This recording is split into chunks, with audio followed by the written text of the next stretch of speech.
and I'm running for U.S. House District 12 here in Charlotte as a Republican this November.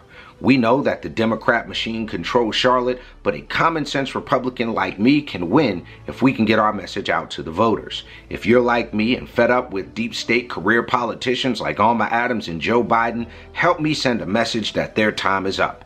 I've done something by running for Congress. Now I need you to do something. Visit aliforcongress.com, make a contribution. Together, we can make America better. Thank you.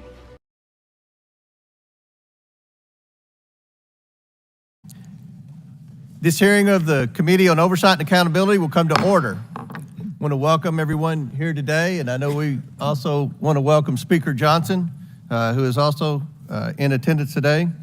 Without objection, the chair may declare a recess at any time. I now recognize myself for the purpose of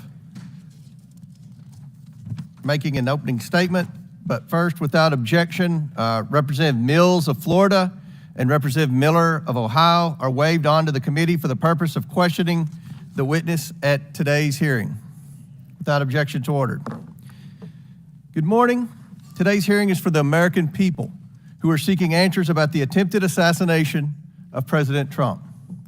A little over a week ago, Americans watched in horror as a shooter attempted to assassinate President Donald J. Trump at a campaign rally in Butler, Pennsylvania. The gunman nearly succeeded. The bullet that struck President Trump's head was less than an inch from taking his life. President Trump survived, but one rallygoer, Corey Comparator, tragically did not. Two others were seriously injured. It was a horrifying moment in American history. The horror was exceeded only by the bravery of the law enforcement agents who threw themselves in harm's way when shots were fired. The bravery of a crowd unwavering in its refusal to panic, and the bravery of a bloody President Trump refusing to run.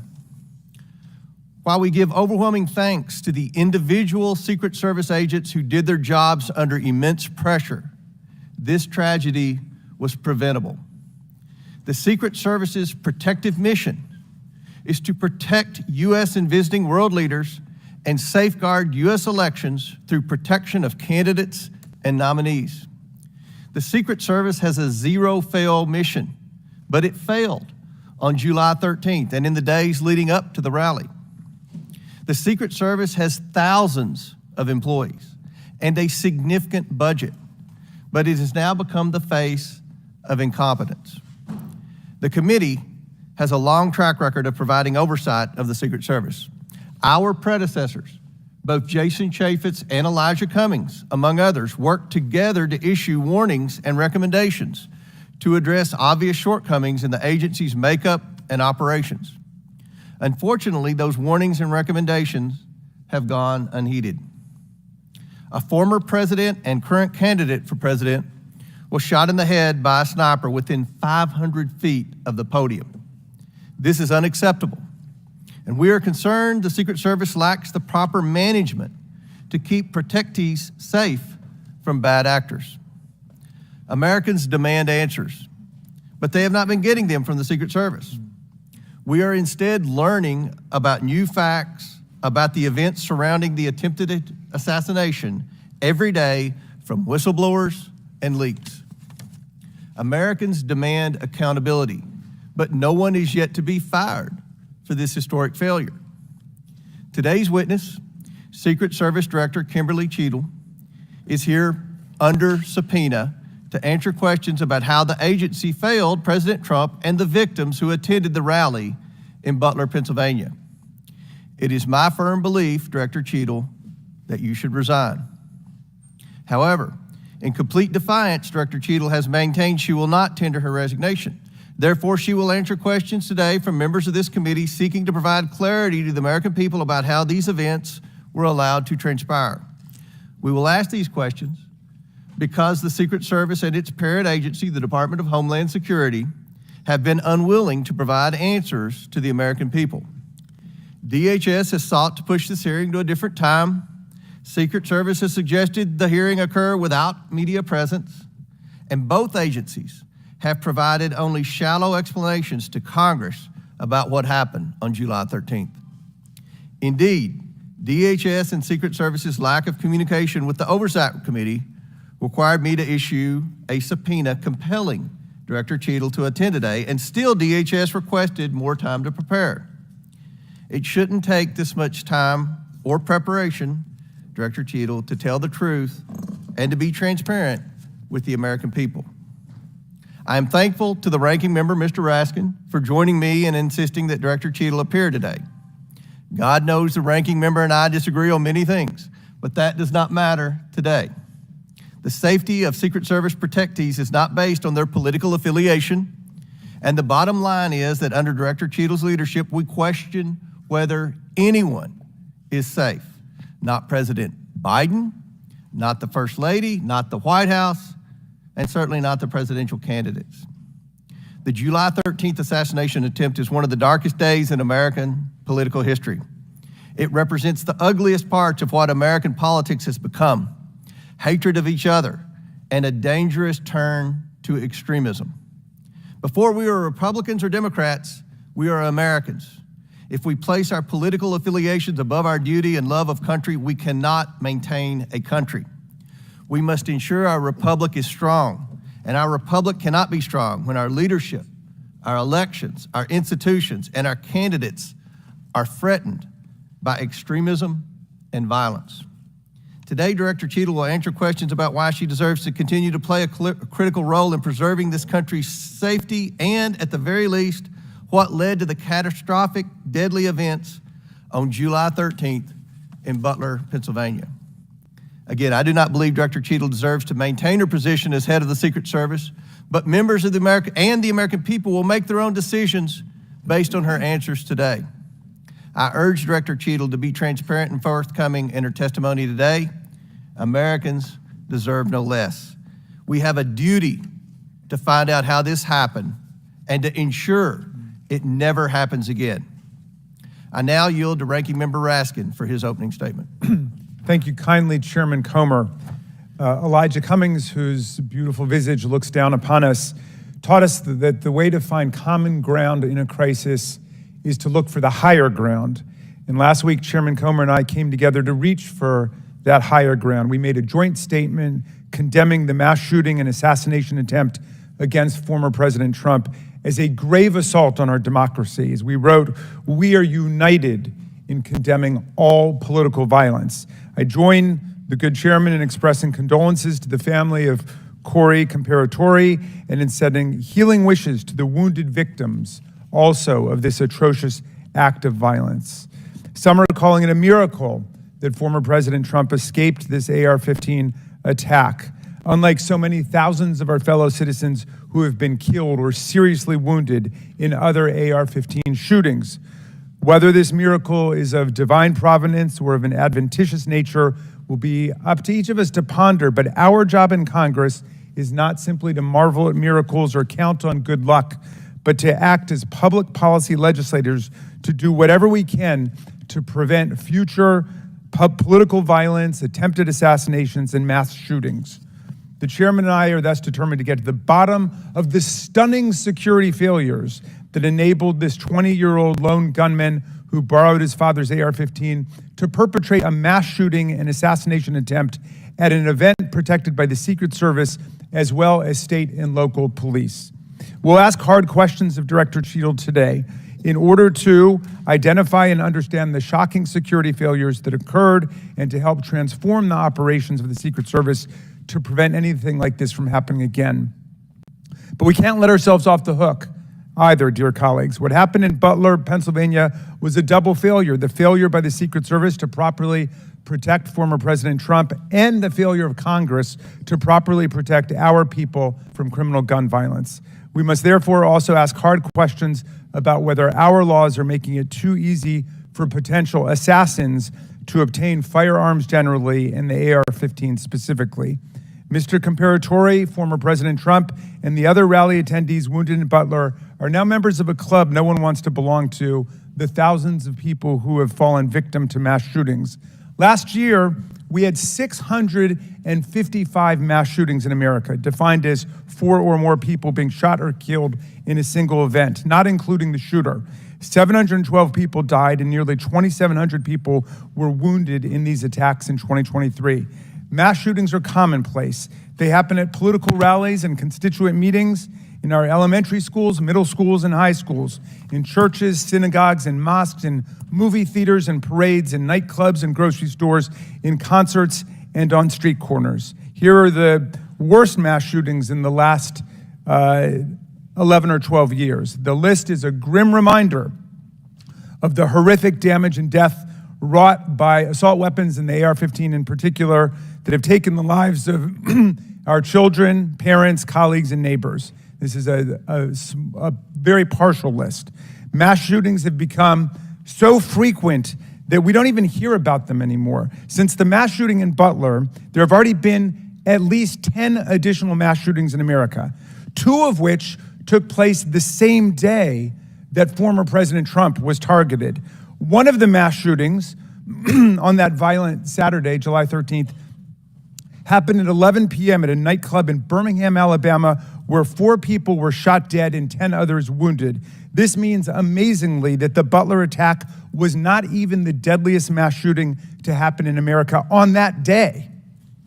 A weapon that can be used to commit a mass shooting at an event under the full protection of the Secret Service, together with dozens of state and local police, is obviously an intolerable threat to the rest of us who do not receive such protection and obviously does not belong in our communities. It's time to pass universal background checks and build on this administration's work to ensure that we permanently close the loopholes in the Brady law for gun show purchases, online purchases, and private sales to prevent those weapons from getting into the hands of people we know to be a threat to others. What happened in Butler shows why even closing these loopholes, however, will not keep assault weapons out of the hands of potential assassins and mass murderers. Under federal law, and in the vast majority of states, even young people not old enough to buy a beer legally can legally purchase and own the AR-15 and carry it in public. The shooter in Butler used his father's AR-15. We have to find the courage and resolve to pass a ban on the AR-15 and other assault weapons. A ban has broad support. Even the New York Post loudly endorsed such a ban in 2019. We have passed an assault weapons ban before. Republicans and Democrats together passed it in 1994. Alas, in 2004, we allowed the ban to expire. We know this weapons ban worked. One study found that in the decade that followed the ban's lapse, mass shootings went back up 183%, and deaths from mass shootings went up 239%. But even as we change the Secret Service and act to ban weapons of war like the AR-15, we still will have fallen short of our duty if we fail to denounce every instance of politically motivated violence in whatever form it takes. Republicans and Democrats, again, have come together to denounce this assassination attempt, just as we did the violent attempts on the lives of our colleagues, Representative Stephen Scalise and Representative Gabby Giffords, and on Paul Pelosi, the husband of Speaker Nancy Pelosi, who was attacked and brutalized in his home. And in the immediate aftermath of the January 6th mass violence waged against Congress and the Vice President and the constitutional transfer of power, Democrats and Republicans alike, including Senator McConnell, Chairman Comer, and other colleagues, all denounced this violent assault on our democracy that wounded approximately 140 officers from the U.S. Capitol Police and the Metropolitan Police Department. And I commend them for acting to denounce that attack, just as Democrats moved swiftly to denounce the attack on Congressman Scalise. Political scientists tell us that authoritarian attacks on democratic institutions begin with political parties refusing to disavow or openly embracing political violence. We have to reject that on a strong bipartisan basis, as Chairman Comer and I have done, even as we ensure our Secret Service is up to its vital task of protecting presidents and candidates, and as we work to ensure that America, the streets of our country, are free from the violence of weapons of war. Thank you, Mr. Chairman, and I yield back to you. Thank you. Gentleman yields back. Today, we are joined by Kimberly Cheatle, who was sworn into office on September 17, 2022, as the Director of the United States Secret Service. Prior to her appointment, Director Cheatle was Senior Director of Global Security at PepsiCo. Before her role at Pepsi, she served 27 years in the Secret Service. Pursuant to Committee Rule 9G, the witness will please stand and raise her right hand. Do you solemnly swear or affirm that the testimony that you are about to give is the truth, the whole truth, and nothing but the truth, so help you God? Let the record show that the witness answered in the affirmative. Thank you. We certainly appreciate you being here today and look forward to your testimony. We normally limit testimony to opening statement to 5 minutes, but take all the time that you need. Obviously, the rules that we will abide by, when you're finished with your statement, we will then turn to questions. Each member will have 5 minutes. And just a note to the members, I'm going to strictly adhere to the 5 minutes. Once 5 minutes is up, I will hit the gavel. If the director is in the process of answering a question, we'll certainly let her finish her answers, and then we will move on. We're going to have about 100% attendance here today, plus a few additional add-ons. So this will be a very lengthy hearing, and we want to make sure every member gets their 5 minutes uninterrupted to be able to ask these important questions in this very bipartisan hearing today. I now recognize Director Cheatle for your opening statement. Thank you. Good morning, Chairman Comer, Ranking Member Raskin, and distinguished members of the committee. My name is Kimberly Cheatle, and I am the Director of the United States Secret Service. I appreciate the opportunity to appear before you today. The assassination attempt of former President Donald Trump on July 13th is the most significant operational failure of the Secret Service in decades, and I am keeping him and his family in my thoughts. I would like to offer my sincerest condolences to the family of Corey Comparator, a former fire chief and a hero who was killed in this senseless shooting. I would also like to acknowledge those who were injured in Butler, David Dutch and James Copenhagen, and I wish them a speedy recovery. I would be remiss if I did not also extend my condolences on the passing of your colleague, Congresswoman Sheila Jackson Lee. Ms. Jackson Lee was always engaged in the oversight of the Secret Service, and her passing is a great loss to this body. The Secret Service's solemn mission is to protect our nation's leaders. On July 13th, we failed. As a director of the United States Secret Service, I take full responsibility for any security lapse of our agency. We are fully cooperating with ongoing investigations. We must learn what happened, and I will move heaven and earth to ensure that an incident like July 13th does not happen again. Let me state unequivocally, nothing I have said should be interpreted to place blame for this failure on our federal, state, or local law enforcement partners who supported the Secret Service in Butler. We could not do our job without them. We rely on the relationships built over years of working together to secure events and conduct investigations. Our agents, officers, and support personnel understand that every day we are expected to sacrifice our lives to execute a no-fail mission. As witnessed on July 13th, our special agents shielded former President Trump with their own bodies on stage while shots were being fired. Selflessly willing to make the ultimate sacrifice without hesitation, I am proud beyond words of the actions taken by the former president's detail, the counter-sniper team who neutralized the gunman, and the tactical team who was prepared to act. I will be transparent as possible when I speak with you, understanding, though, at times that I may be limited in providing a thorough response in this open setting due to associated risks with sharing highly sensitive protective methodologies. I do not want to inadvertently provide you today with inaccurate information. Since January 1st, 2024, the Secret Service has successfully secured over 7,500 sites. Every protective advance comes with its own set of challenges and requires a customized mitigation strategy, including specific assets. Security plans are multi-layered, providing 360 degrees of protection. These layers include personnel, technical, and tactical assets, which are a force multiplier for our protective posture. During every advance, we attempt to strike a balance between enabling the protectee to be visible and our protective requirements to be secure. I know this because I have spent 29 years in this agency. I came up through the ranks. I've secured events for every president since President Clinton, supervised on Vice President Cheney's detail, led our training center, oversaw all of the investigations and protective visits in the state of Georgia, supervised on Vice President Biden's detail, and the agency's entire protective mission during the Trump administration. The comprehensive advance process involves collaborative planning between our Secret Service, the protectees staff, local law enforcement partners, and the level of security provided for the former president increased well before the campaign and has been steadily increasing as threats evolve. The security plan included a full assessment of the Butler Farm showgrounds to identify security vulnerabilities and craft a security plan for the protectee, attendees, and the public. Immediately following the assassination attempt, I directed the activation of my crisis center. I assembled my executive team to begin surging more protective resources to the former president and to ensure the wellness of our people post-incident, all while securing an active crime scene. I immediately ordered a reevaluation of the Republican National Convention security plan, and I increased the security posture in the National Capital Region for all permanent protectees and sites. At the same time, I initiated a mission assurance investigation within our agency. I have instructed my team that all necessary resources will be dedicated to investigating these matters.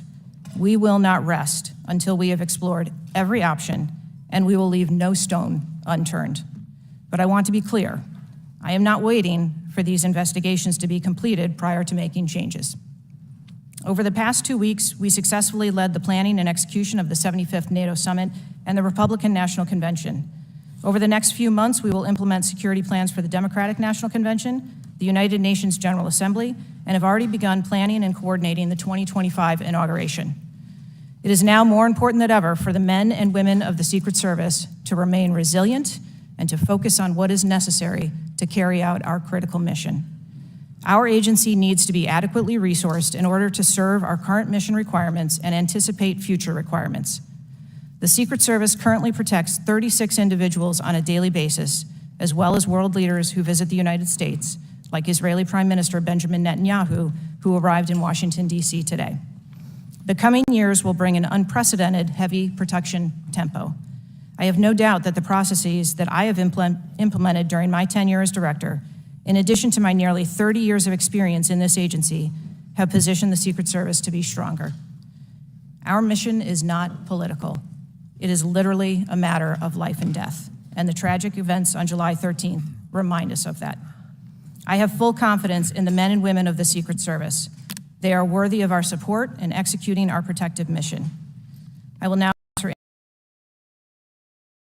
any questions. Dr. Cheatle will now begin our 5 minutes questions, and I will begin.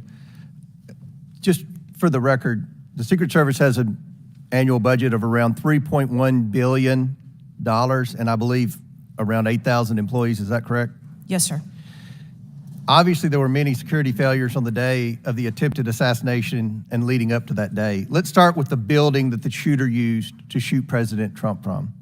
At any point Saturday, did the Secret Service have an agent on top of that roof?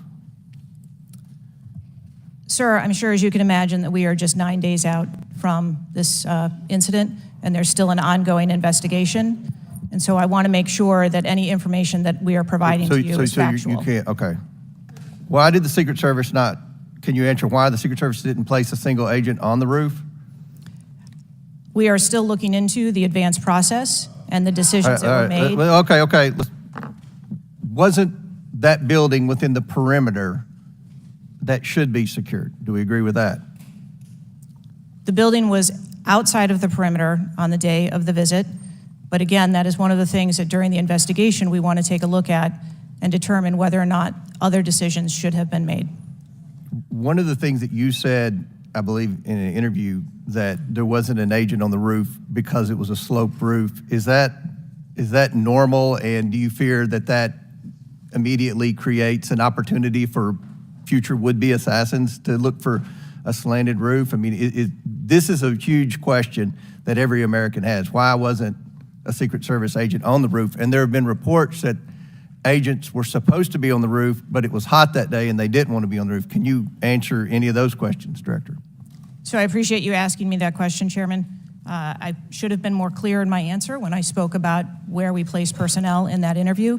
What I can tell you is that There was a plan in place to provide overwatch, and we are still looking into responsibilities and who was going to provide overwatch. But the Secret Service in general, not speaking specifically to this incident, when we are providing overwatch, whether that be through counter snipers or other technology, prefer to have sterile rooftops. Did the Secret Service use any drones for surveillance that day? So again, I'm not going to get into specifics of that day in itself, but there are times during a security plan that the Secret Service does deploy an asset like a drone. There were reports that the shooter used a drone just a few hours before the rally. You want to know why? Because it's dangerous. Took place, did Secret Service actually do their advance work to secure the facility that the rally was going to be held at? 5 days. In the 5 days prior, when the security advance team did their work, did they identify the rooftop as a potential threat? Again, I'm pulling those reports and that information. It's been 9 to days, conduct those Madam interviews. Director. Did they notice a rooftop 150 yards away that was a potential threat? Yes or no? I am certain that the rooftop was noticed. I am pulling the reports. What was the security parameters around securing that rooftop? What did they do? There was overwatch provided for that rooftop. Did Overwatch fail?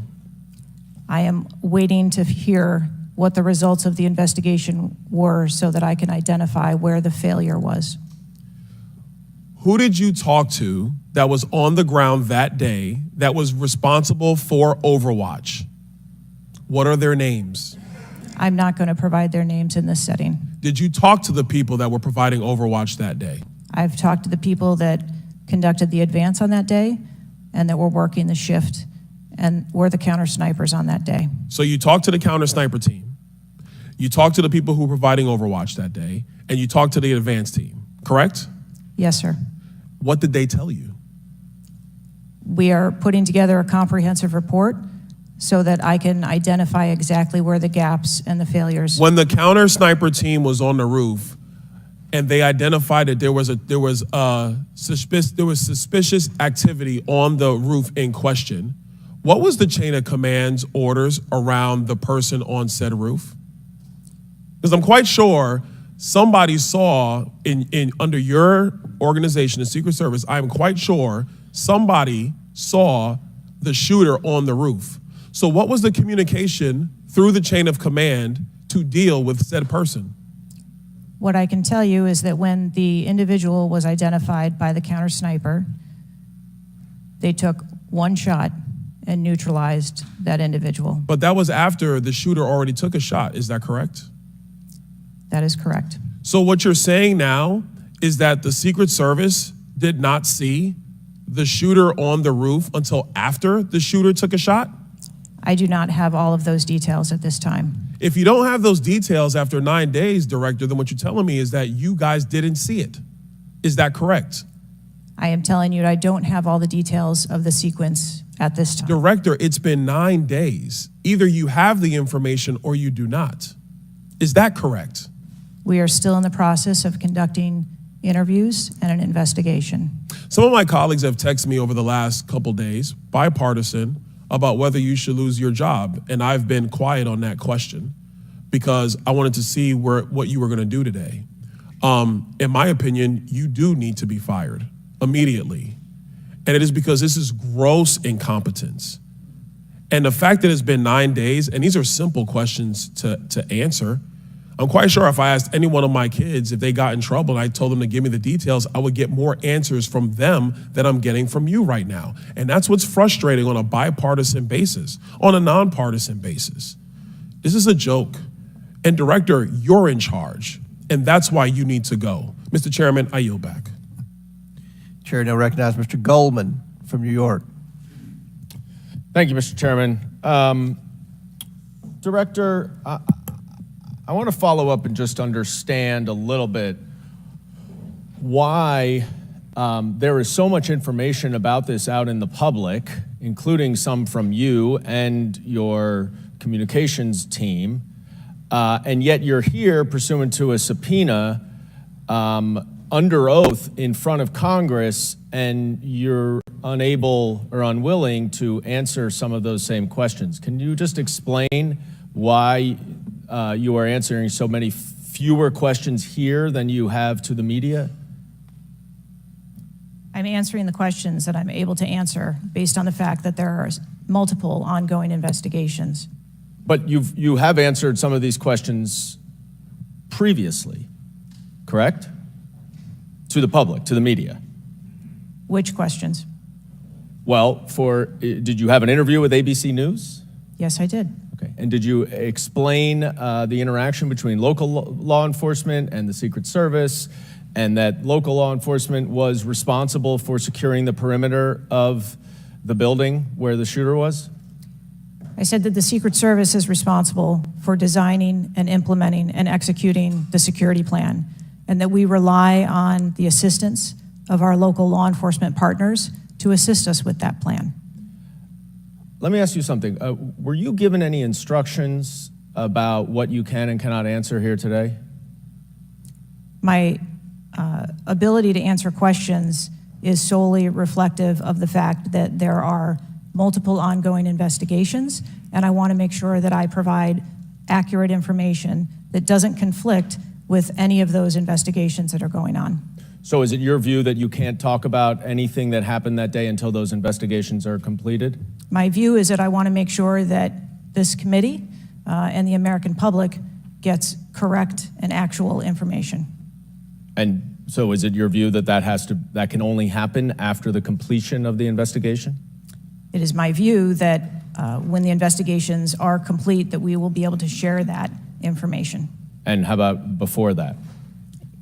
If I have factual information that I can share before that, I absolutely will. I'm guessing you have factual information as to when the suspicious photograph of the suspicious person was relayed to the Secret Service. There's a timestamp on that text message or whatever it was, correct?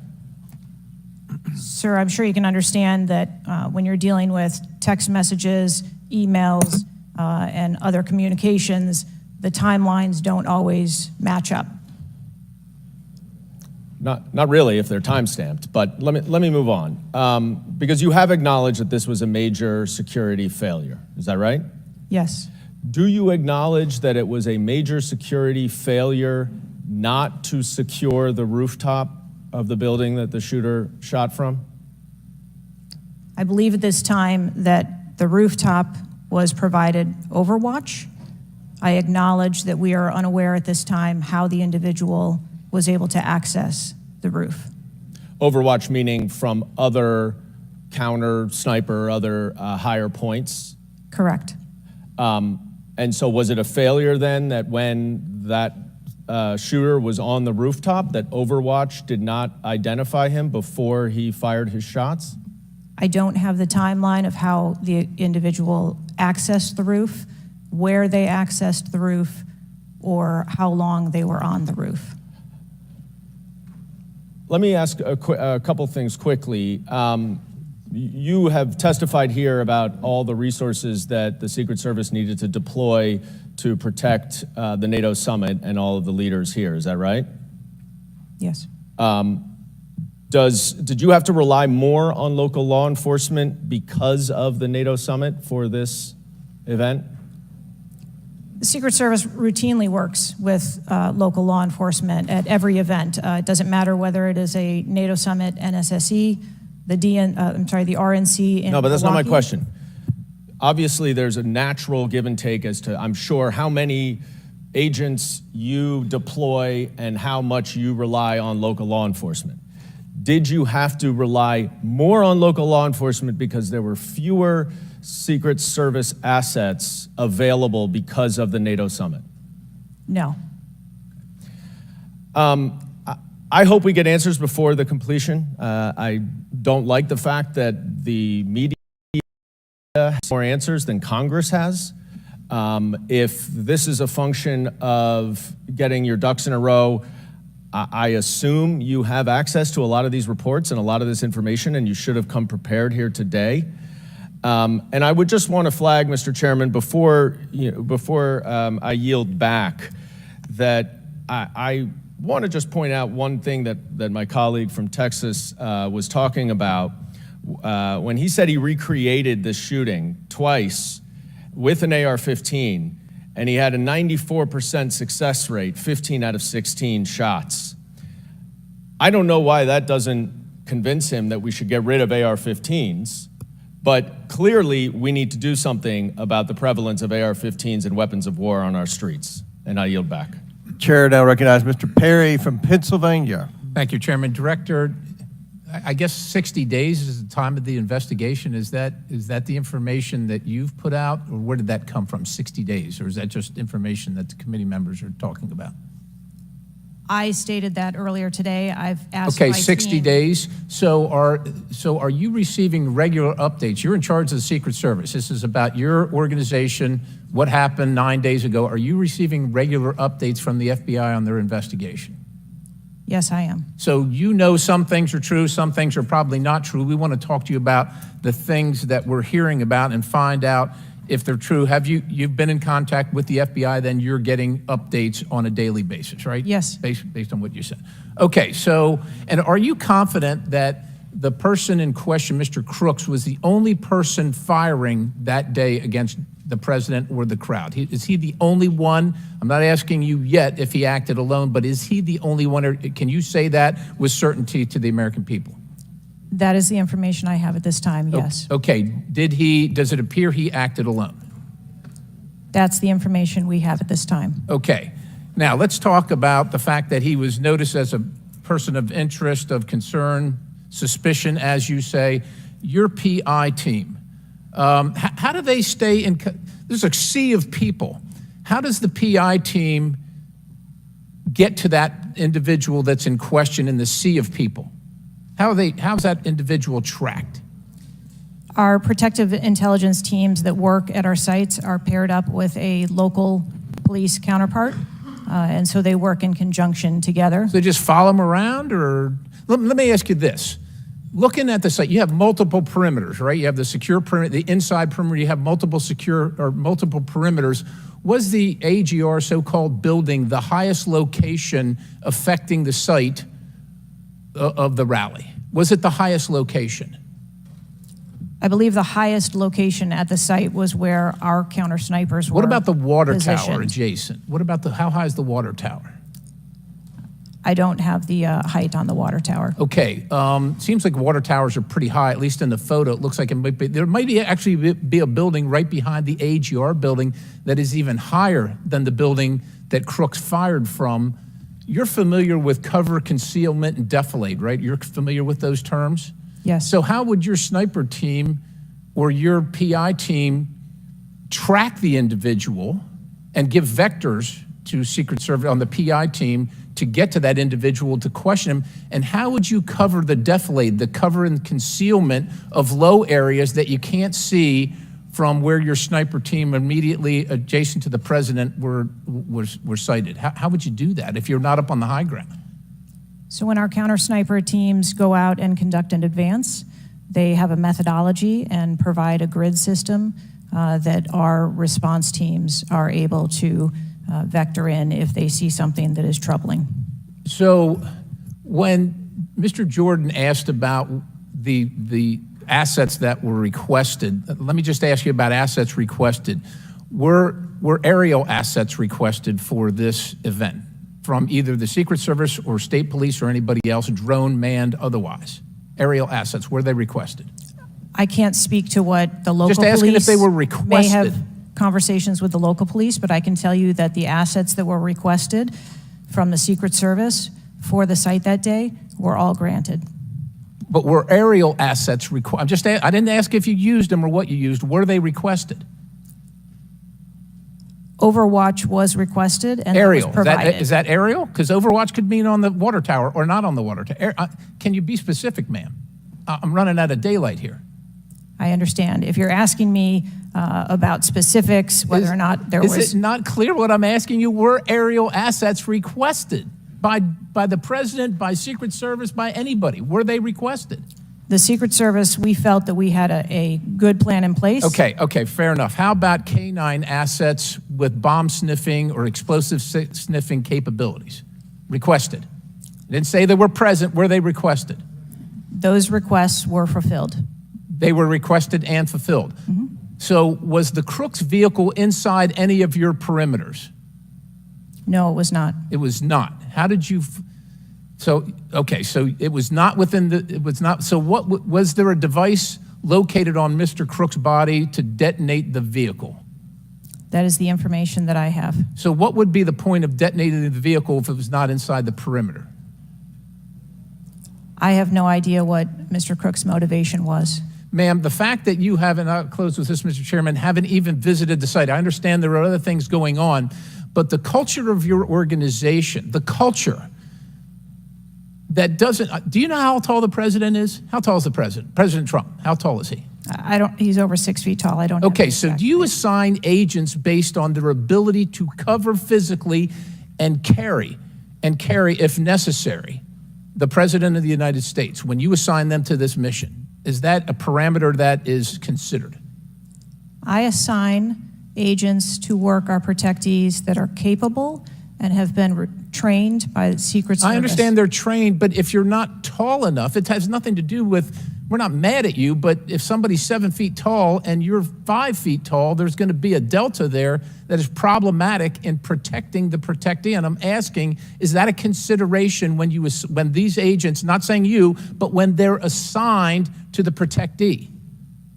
The agents that are assigned to our protectees are perfectly capable. Okay, ma'am. So of the providing culture is what I'm protection. concerned about, because the primary objective here seems to be something other than securing the site, securing the principal, and securing the people at the site. And that's the concern based on the answers that you've given today so far. Without a yield, Mr. Chairman.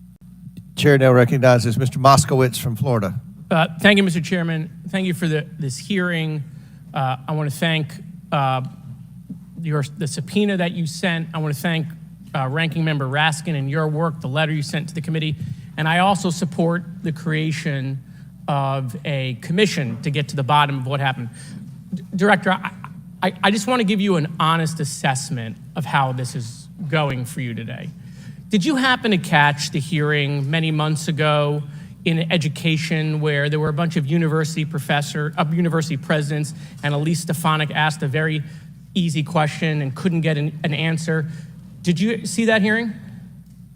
No, I don't think I did. Okay, well, let me tell you, it didn't go well, and the short end of that story was those university professors all resigned. They're gone. That's how this is going for you. This is where this is headed, okay? This is, I don't know who prepared you for this. I don't know how many times you've testified in front of Congress, but a president was almost assassinated live on television, not just for Americans, but for the world to see. And this being your first opportunity, I understand there's an ongoing investigation. I understand there's things that you can not talk about, but the idea that we're getting less than you did on television is something that Democrats, Independents, or Republicans are gonna find unacceptable. My high school, Marjorie Stoneman Douglas, was on the list of mass shootings that Representative Raskin held up. That very day, the school resource officer, a police officer, did not run into the building. He hid in the stairwell while the shooter was in the building. He stayed outside, never helped, okay? He also directed other officers who showed up on the scene not to go into the building. When it was determined that the failures in response and training, and that the sheriff fired nobody in his agency, Governor DeSantis then removed that sheriff. I supported the removal. So here's my question. You said there's going to be accountability. I understand you don't want to give us names. When you say that, are you telling the committee that once it's concluded, you're prepared to fire the people on the ground who made poor decisions that day? I'm prepared to take the actions necessary. No, that's nonsense, okay? Accountability, the failure was human. That doesn't mean they're bad people. It means they failed that day, and a former president was almost assassinated, okay? Are you prepared to fire the human failure on the ground? Yes or no? When you have the names of where those failures were, they're people. It's not like a piece of technology failed. It was people who failed that day. Are you prepared to fire them? I don't have an answer as to whether. Well, then how can there be accountability if you're not prepared to fire someone? And the reason why your name is going to be the person who's held accountable, the reason why members in this committee are calling for resignation and I join in that, or for the president to fire you, is because you're saying there's going to be accountability, but you can't commit that people are going to get fired. Let me ask this question a different way. If Trump had been assassinated that day, if the gunman had succeeded, okay, would you have come and tendered your resignation? I would still be sitting here because I would want to ensure the integrity of the investigation. Totally that would move understand. forward. That's a fair answer, that you would have set up that process. But would you have had the honor to come in front of the committee and say, a president was former president was assassinated on my watch, there should be new leadership? I think that I have admitted that there was No, that's what I'm asking. grave Would you have failure tendered your resignation if he had been killed? that occurred on my watch, and I am accountable for that. Okay, but would you have tendered your resignation if he had been killed? I think that I've admitted that I've taken accountability and will take responsibility. Okay. Well, let me ask I want to follow up on Representative Connolly's question, in which he asked about guns, and you were not willing to commit that makes your job harder. This is not about the Second Amendment. If there were over 400 million guns on the streets, if all of those guns were machine guns, would that make your job harder to protect people? Again, I think weapons that are out there. If all of make our those job- guns were rocket-propelled grenades, would that make your job harder? Yes, sir. Yes. Okay, thank you. Perfect. This is not a trick question. Thank you. Okay. I won't ask the other 15 things I was going to do. I was going to do drone strikes, but it's okay. So that's all we were asking. It creates a challenging environment. It has nothing to do with the Second Amendment or people's rights, but it does make your job harder. So credit to Representative Connolly for asking that question. One last thing, Mr. Chairman, and I'll conclude. You know, there was a question asked, is an Iranian assassin more capable than a 20-year-old? And I have been tough on Iran. I probably have more resolutions on Iran than almost anyone in Congress. But I can tell you it isn't Iranians walking into schools and grocery stores and movie theaters and churches. It is 20-year-olds, right? And some of them are mentally unstable. And they have access to guns. And they're domestic terrorists. Someone talked about Christopher Wray. Christopher Wray has talked about domestic terrorism.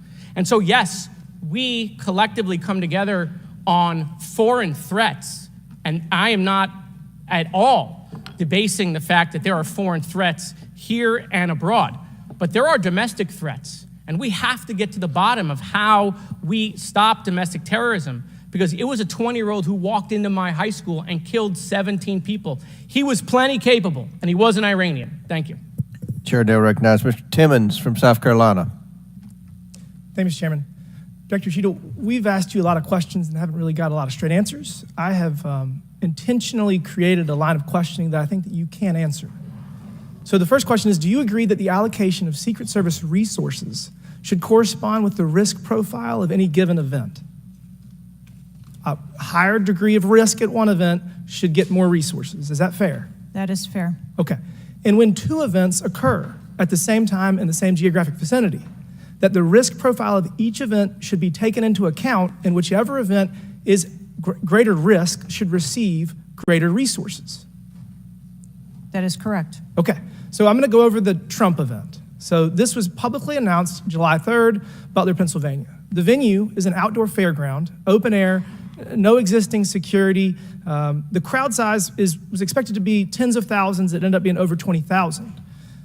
There were general and specific threats from foreign adversaries. As the chairman of intelligence remarked, Iran has said they want revenge, as well as when President Trump was in office, he made a lot of people mad, terrorists to be included all over the world. And, you know, President Trump is the former president and the future president. So I would say that that is a fairly high-risk event.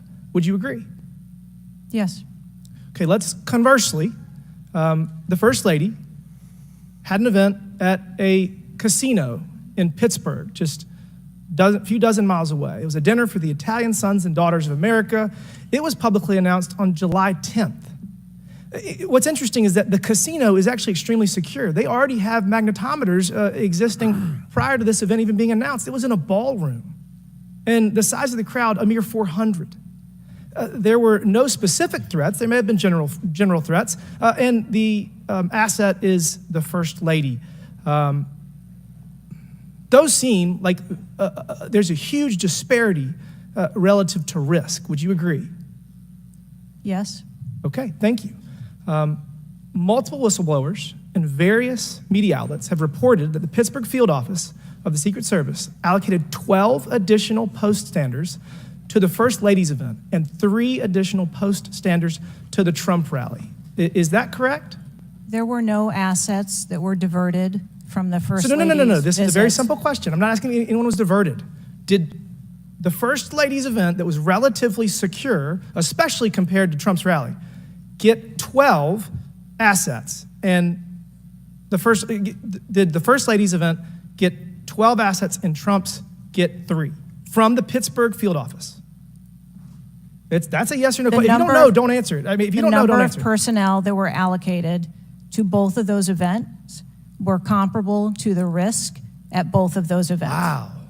Really? So you think that the Pittsburgh casino, 400 person in a ballroom with ingress, egress through probably a very well-guarded parking garage was 4 times more dangerous than a 20,000 person rally on an open field with the former president and future president? You think that that's 4 times more dangerous, the casino event? I didn't say that at all. Well, they got 4 times the resources from the Pittsburgh field office, who was likely in charge of the final walkthrough for both events.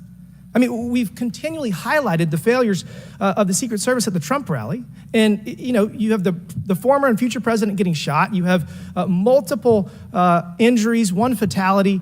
And I would have to think that if we had 9 more post standards, 9 more individuals that have the training and the integration into the Secret Service defense of Trump at that rally, that I have a feeling that Crooks would have had somebody come say hello to him before he fired a bunch of shots. Do you think that's possibly true? There were significantly more assets and resources available at the former president's event than there were at the First Who Lady's made the event. decision to deploy 12 post standards to the casino where the First Lady was having a 400-person dinner, and only 3 people from the Pittsburgh field office to the 20,000 person plus Trump rally? Who made that decision? There were additional Secret Service resources available at the former President Trump's event. Who made the that day. decision to deploy 12 to the First Lady's event and 3 to the Trump event? The allocation of resources is decided based on the availability of personnel and their location and where they are, but there were sufficient resources What did you just that say? were given to Did you just the say there were former sufficient president's resources? President Trump event got that shot. day. Someone got killed. There were not sufficient resources, clearly. There was and it a gap. doesn't take 27 years of experience to know that. And whoever made that decision, it probably wasn't you, needs to be fired. And then you need to resign because this is absolutely unacceptable. And you've lost the trust of the American people. With that, Mr. Chairman, I yield back. Gentleman yields back. Chair now recognizes Ms. Tlaib from Michigan. Thank you so much, Mr. Chair. Thank you, Director, for being here. You know, when we hear the headline, a 20-year-old young man with access to an assault weapon commits an act of mass violence, I mean, we've heard this before, over and over again. But the unfortunate thing is that my residents don't get a committee hearing. We have not had one committee hearing about the over 260 mass shootings that we've had, killing hundreds of people, injuring hundreds, changing their lives forever. And don't get me wrong, to many of my colleagues, I mean, I watched, and even the pool of blood, the screams, it was horrific. But it made me think about the images I saw after mass shootings at schools, grocery stores. I mean, I think of Buffalo, New York at a supermarket where a racist gunman killed 10 shoppers with an AR. In El Paso, AK-47 style assault rifle killed 22. In Florida, in Parkland, Florida, 17 students and teachers murdered, again with an AR. In Pittsburgh, at a place of faith, Tree of Life Synagogue, 11 murdered. And don't get me about Newton, Connecticut, which still breaks my heart. 26 murdered, including 20 elementary school children. This year in Michigan, we've had, Mr. Chair, 2 mass shootings. 21 shot in Detroit. One of the most horrific shootings we've seen. 2 killed at a splash pad in Rochester Hills, Michigan. 8 shot there. Again, an assault weapon used. But the difference here is the former president gets a hearing, in his attempt to assassinate. But our residents don't get a hearing about mass shootings, about gun violence in our country. You know, Mr. Chair, I ask this wholeheartedly. You know, they don't have Secret Service to protect them. They don't. I don't have these mass agencies protecting our kids in the schools or the supermarket, or movie theaters, or going to a block party in Detroit. I don't have that. We don't have that. But I can't believe we're just going to focus on that and not the fact that we're hearing yet again in the headlines a 20-year-old young man having access to an assault weapon, a weapon of war many of my veterans say they have to be trained to use. But he can get it, wasn't safely stored by the parent, grabbing that gun, and innocent lives were lost. Director, I know you got asked about this, and I think it's important, though, you know, for us to hear this. But how difficult is your job when there's such easy access to assault weapons in the streets? I think the job of a Secret Service agent and officer is incredibly difficult. I think the environment we deal with every day and the dynamics of the threat environment is incredibly difficult. These are brave men and women who put their lives on the line, and a day like we had on July 13th is a day that no one in my agency ever wants to have as their responsibility. It is an incredibly difficult job. Yeah, I immediately thought of the children in the audience. I mean, when you think about going to a rally with your family, again, their lives are forever changed. The incident are never isolated. I really believe these incidents are never isolated. And I know Detroit Free Press had reported that the 20-year-old Pennsylvania shooter looked up the 2021 Oxford High School shooting in Michigan. Can you comment on what information this shooter was looking up in regarding the tragedy of Oxford High School, where it took 4 of our high school youth there? I'm sorry, I'm not able to. The FBI has those details. So you can't even tell us, I mean, was he looking at the type of weapon? How many? Yeah, unfortunately, I don't have those details. Do you have, I mean, did they share that with you though? I don't have the full content of what his searches were. I think that they are still in the process of examining all of his devices. Okay. Again, you know, the impact, I want to be really serious about this. The impact on our families is more than just this political rally, Mr. Chair. We have to talk about this, even if we're in disagreement. Let's talk about it, because I've seen statistics that show that we could be saving lives now if we ban these weapons of war from being able to buy it at the local store down the street. I mean, we just can't continue to allow this to happen. And unfortunately, my residents are not former presidents of the United States. They don't get a hearing. They don't get Secret Service, any of that. And even among those that are expressing the failed in the system, they just deserve better. They truly do. Thank you, and I yield. Chair now recognizes Mr. Burchett from Tennessee. Thank you, Mr. Chairman. Ms. Cheatle, the shooter was set up on the roof of the AGR International building, as we know. Was the roof identified as a potential vulnerability days before the rally? To my knowledge, yes, it was. Were agents or officers inside the building? If so, what floor were they on? We had local police officers inside the building. The roof looks like it's a tin roof. How did no one inside that building hear someone moving on top of a metal roof? I don't have the details of all of the interviews that have been conducted yet. When will you have those? I have been asking, and I want to have that information as soon as you do as Okay, well. why did Secret Service fail to block the line of sight from that roof? I think that the Secret Service put together a plan where they were counting that roof in as part of their overwatch, and that was the plan that they had put in place that day. If you weren't going to put a security personnel on the roof, why not at least use drone technology or aerial surveillance to monitor the rally? There are a number of times that we do use drone technology. I'm not speaking specifically to this event and what was utilized or not. There are times when drone technology is available and helpful at events, and there are times when it is not appropriate. Do y'all use Signal? Do you personally use Signal to communicate with any official from the White House? Signal on your phone? On occasion, I'm sure that there are people that use Signal, yes. Okay. Do you use it to speak with the White House? Use Signal? No, I do not. Okay. When was Thomas Crooks first identified as a person of interest?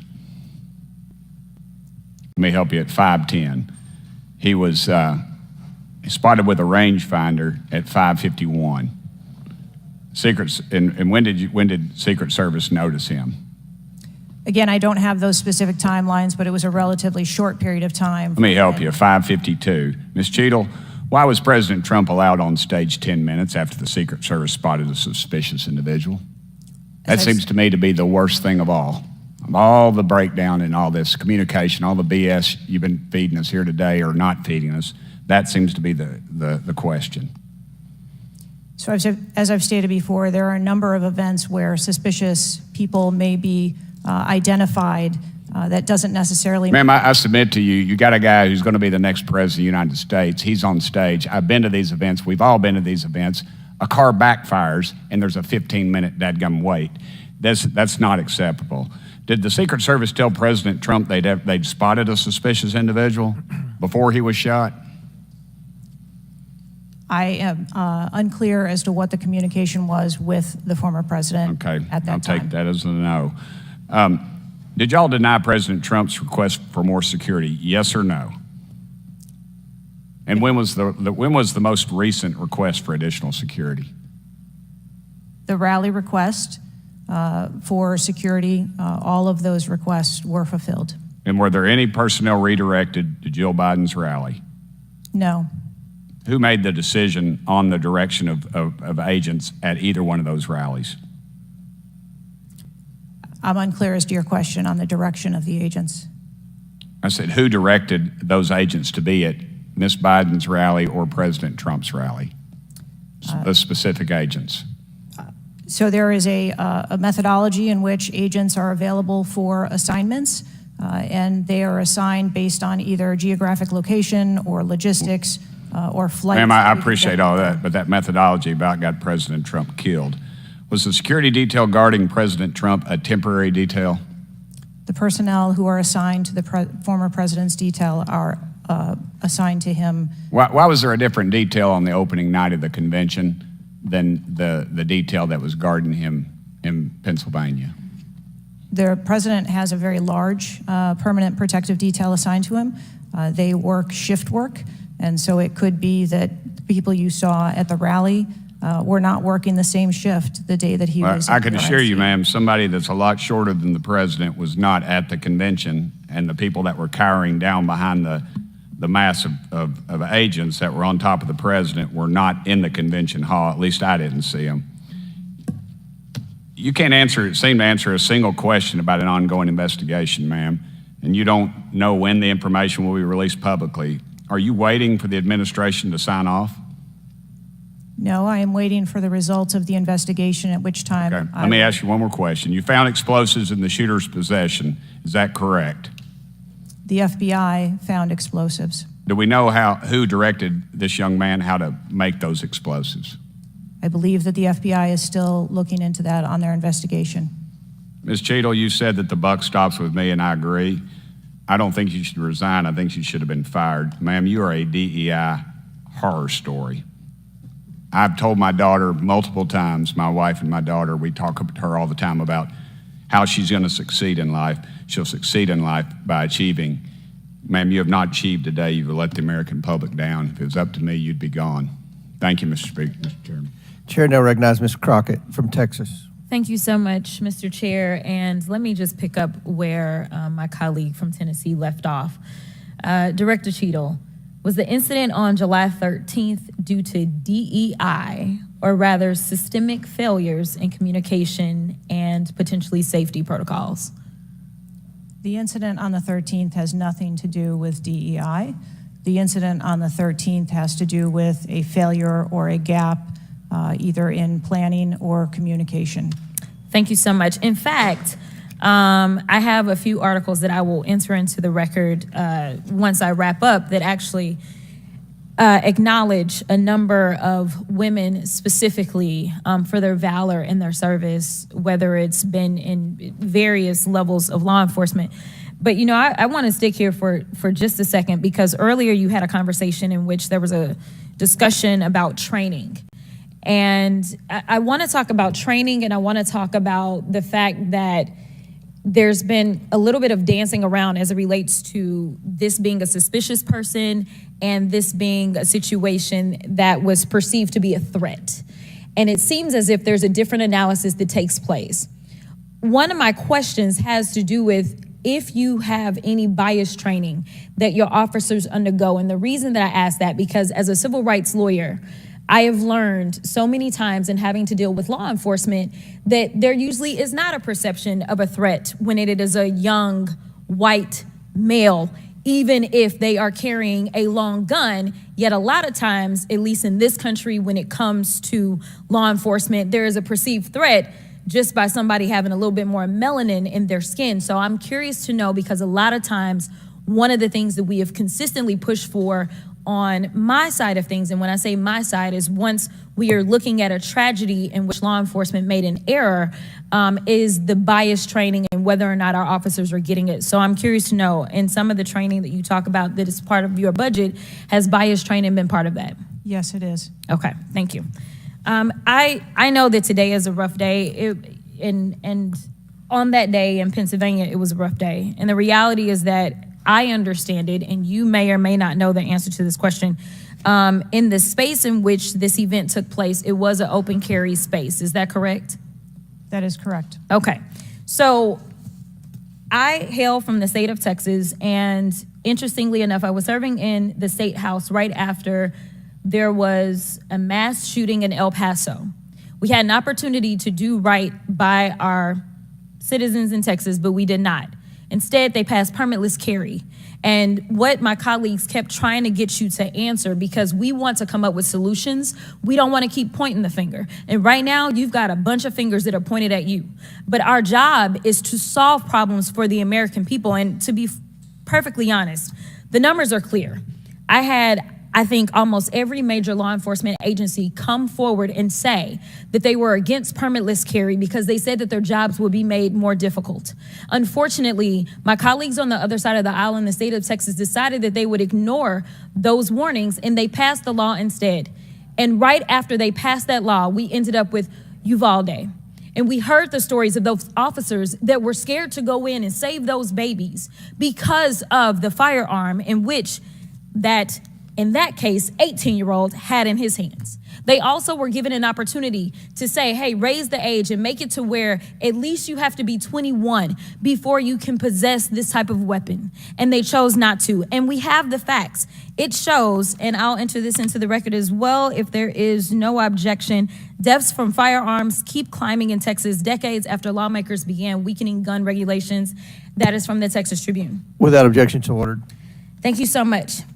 The last thing that I'm just going to make a point of saying is that we all care about this issue because we know that there has been a spike in violence, political violence in this country. Are you aware of the fact that the numbers are higher right now? Yes. Okay. In addition to that, and I'm going to point a little blame at ourselves, because right now you got all the fingers pointed at you. But the reality is that we have a number of congressional members that are consistently engaging in violent rhetoric, and it needs to be toned down. The reality is that people are listening and they're paying attention, but unfortunately, another thing that is happening because we're not getting answers from you today is the conspiracy theories. They have already began. Have you heard of any of the conspiracies? Yes. Okay.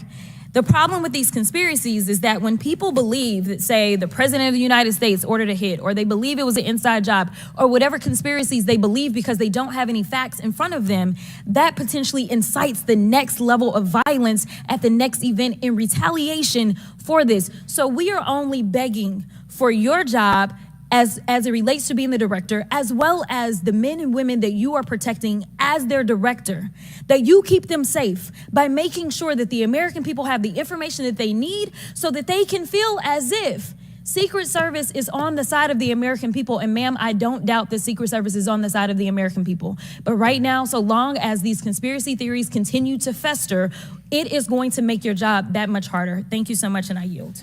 Chair now recognizes Ms. Marjorie Taylor Greene from Georgia. Thank you, Mr. Chairman. Ms. Cheatle, I'd like to remind you that you're under oath.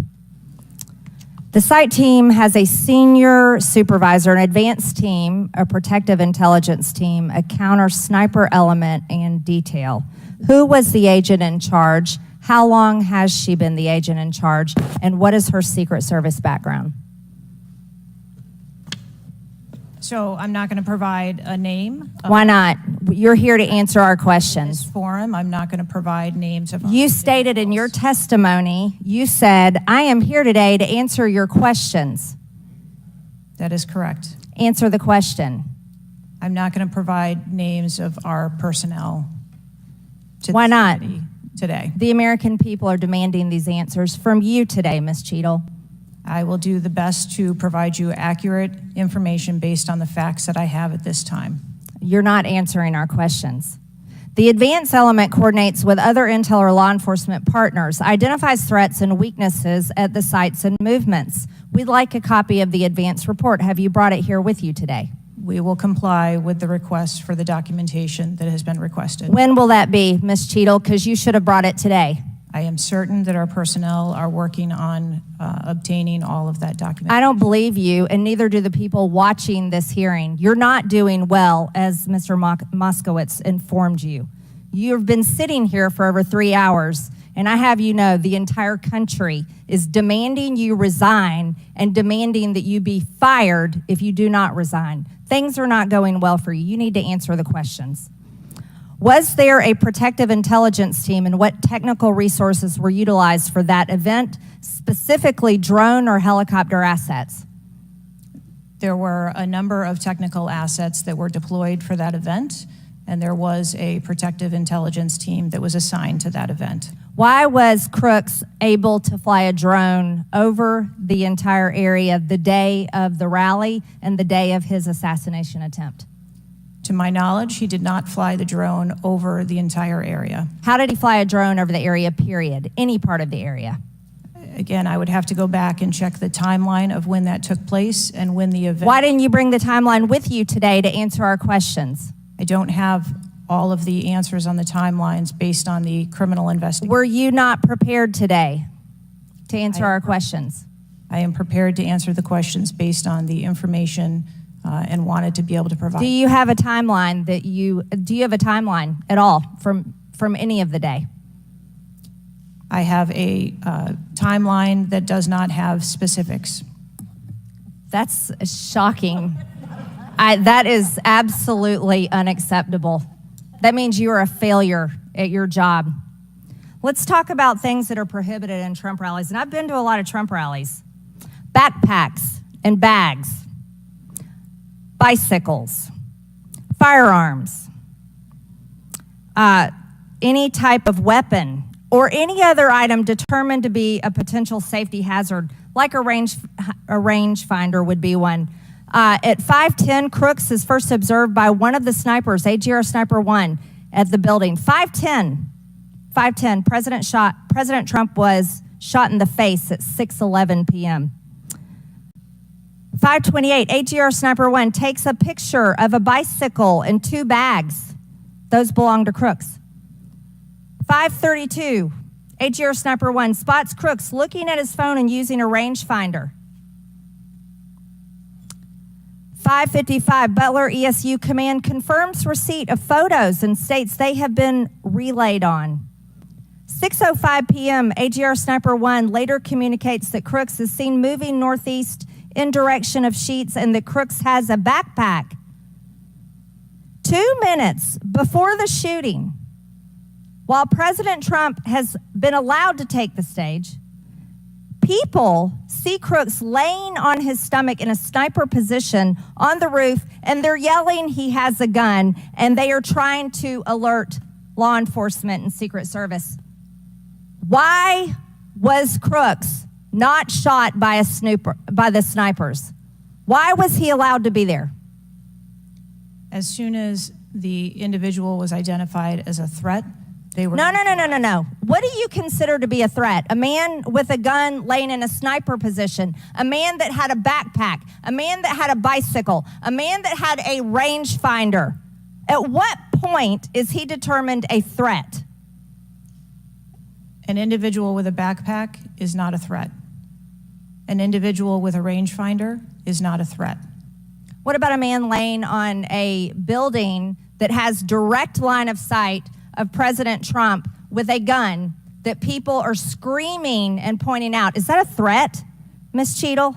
Once that individual was identified, they were neutralized. No, they were neutralized. Crooks was neutralized after he shot President Trump in the face, Ms. Cheatle. Is he only a threat once he fires the weapon?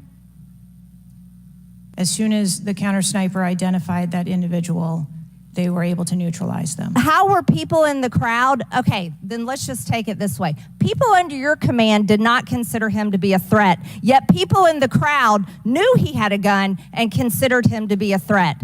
That means that you are a complete failure as the director of the Secret Service, that people under your command don't perceive a man laying on a roof with direct line to the president with a gun. They don't perceive that to be a threat, yet the people in the crowd do. How is that possible? That's the last question, but please answer the question, Ms. Director.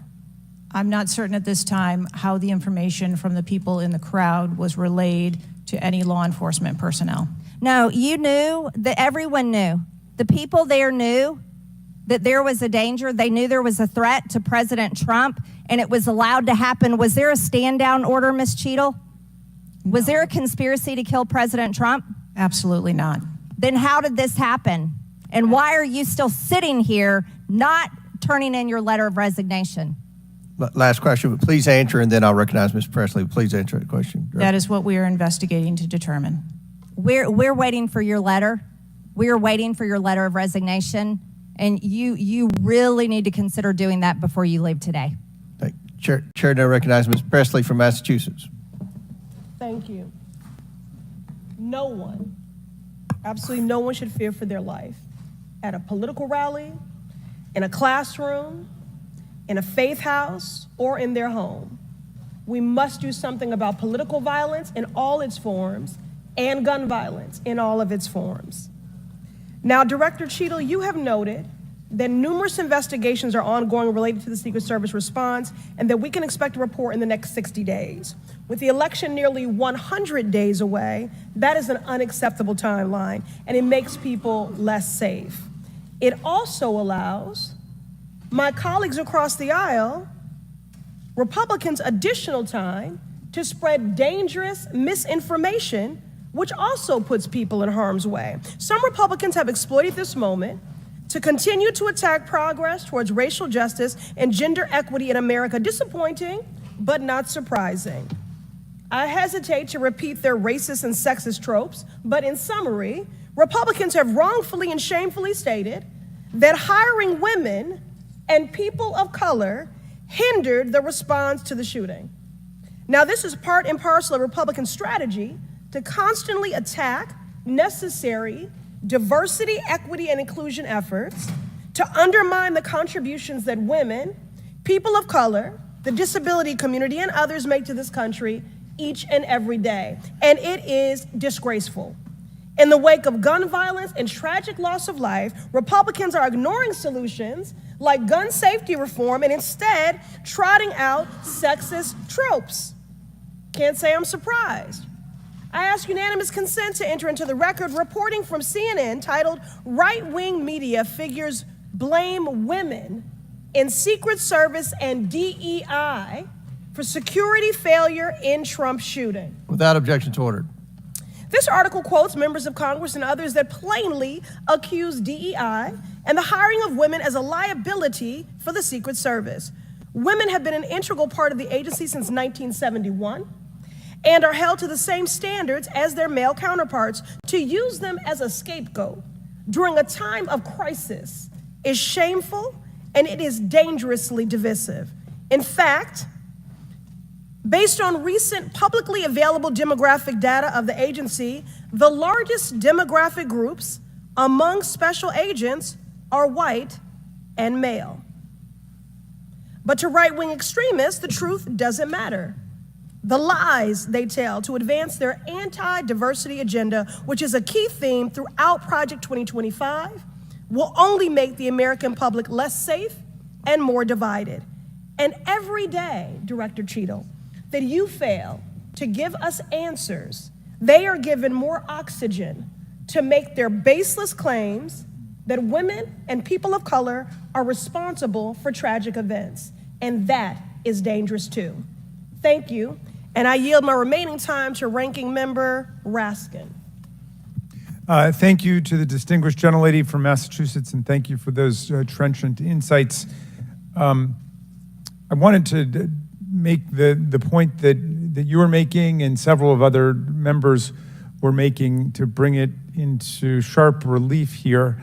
The very same day that Donald Trump narrowly escaped an assassination attempt, but an honored firefighter was gunned down and killed and other people were injured, there was another mass shooting that day, just several hours later in Birmingham, Alabama. 4 people killed and 10 wounded in a nightclub shooting. And you might think, oh, that's some kind of freakish coincidence. Not at all. We have more than one mass shooting a day in America. They are so commonplace now that they are barely reported in the national news. It's, of course, local news in Birmingham, Alabama, that 4 people were killed and 10 other people were shot and seriously wounded, being treated at the hospital. These things are a nightmare for the families of the victims who've been killed, for the families who have to take care of people who've been seriously injured and wounded. They are a major financial drain, publicly and privately, and yet we allow AR-15s to be purchased with abandon, promiscuously, all over the country.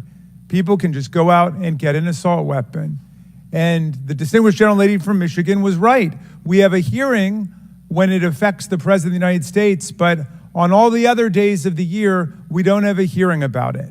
And I think it is because of an honest disagreement we have about the Second Amendment. There are some people who think the Second Amendment means you've got the right to arm yourself with whatever weaponry you need to overthrow the government of the United States, and we reject that as a false interpretation of the Second Amendment and a false interpretation of the Constitution. We can ban assault weapons. We did it back in 1994. It dramatically reduced these mass shootings, and when that ban was lifted, the mass shootings went up through the roof again, and we've shown it. And so just like we're demanding real answers and real action from the Secret Service, let us demand real action and real answers from ourselves about the nightmare of mass gun violence, which puts America into a category all its own when you compare us to the countries in the European Union or Canada or other similarly situated countries. There's nothing like what we're going through. So we've got to act on the Secret Service to protect ourselves against political violence, and we've got to act as a Congress to protect ourselves against AR-15 violence in America. Chair recognizes Ms. McClain from Michigan. Thank you, Mr. Chairman. And first of all, I want to thank the Secret Service agents, those who work tirelessly to protect our president, and specifically those agents who did not hesitate to jump in front of President Trump.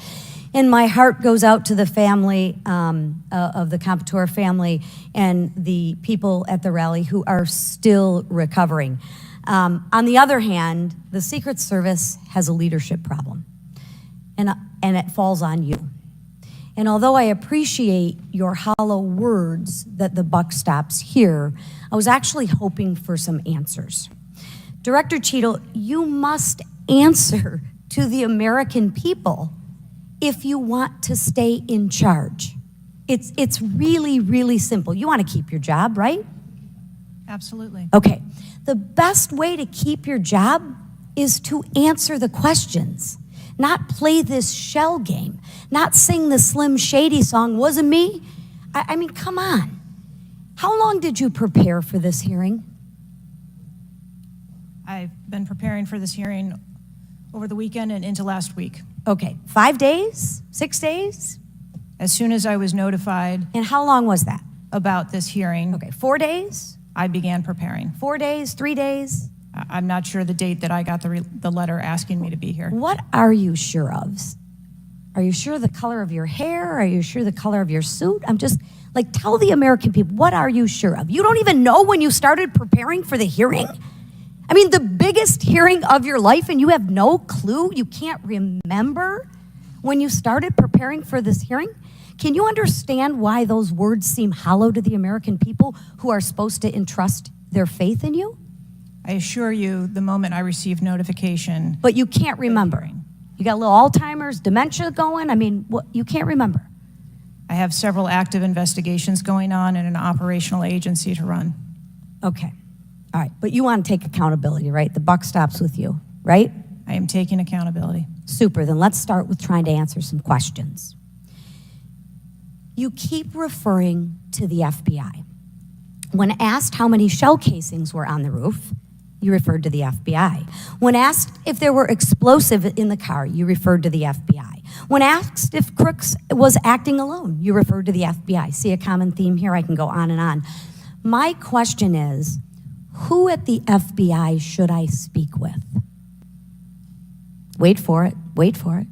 The FBI is responsible for the criminal Is there a name?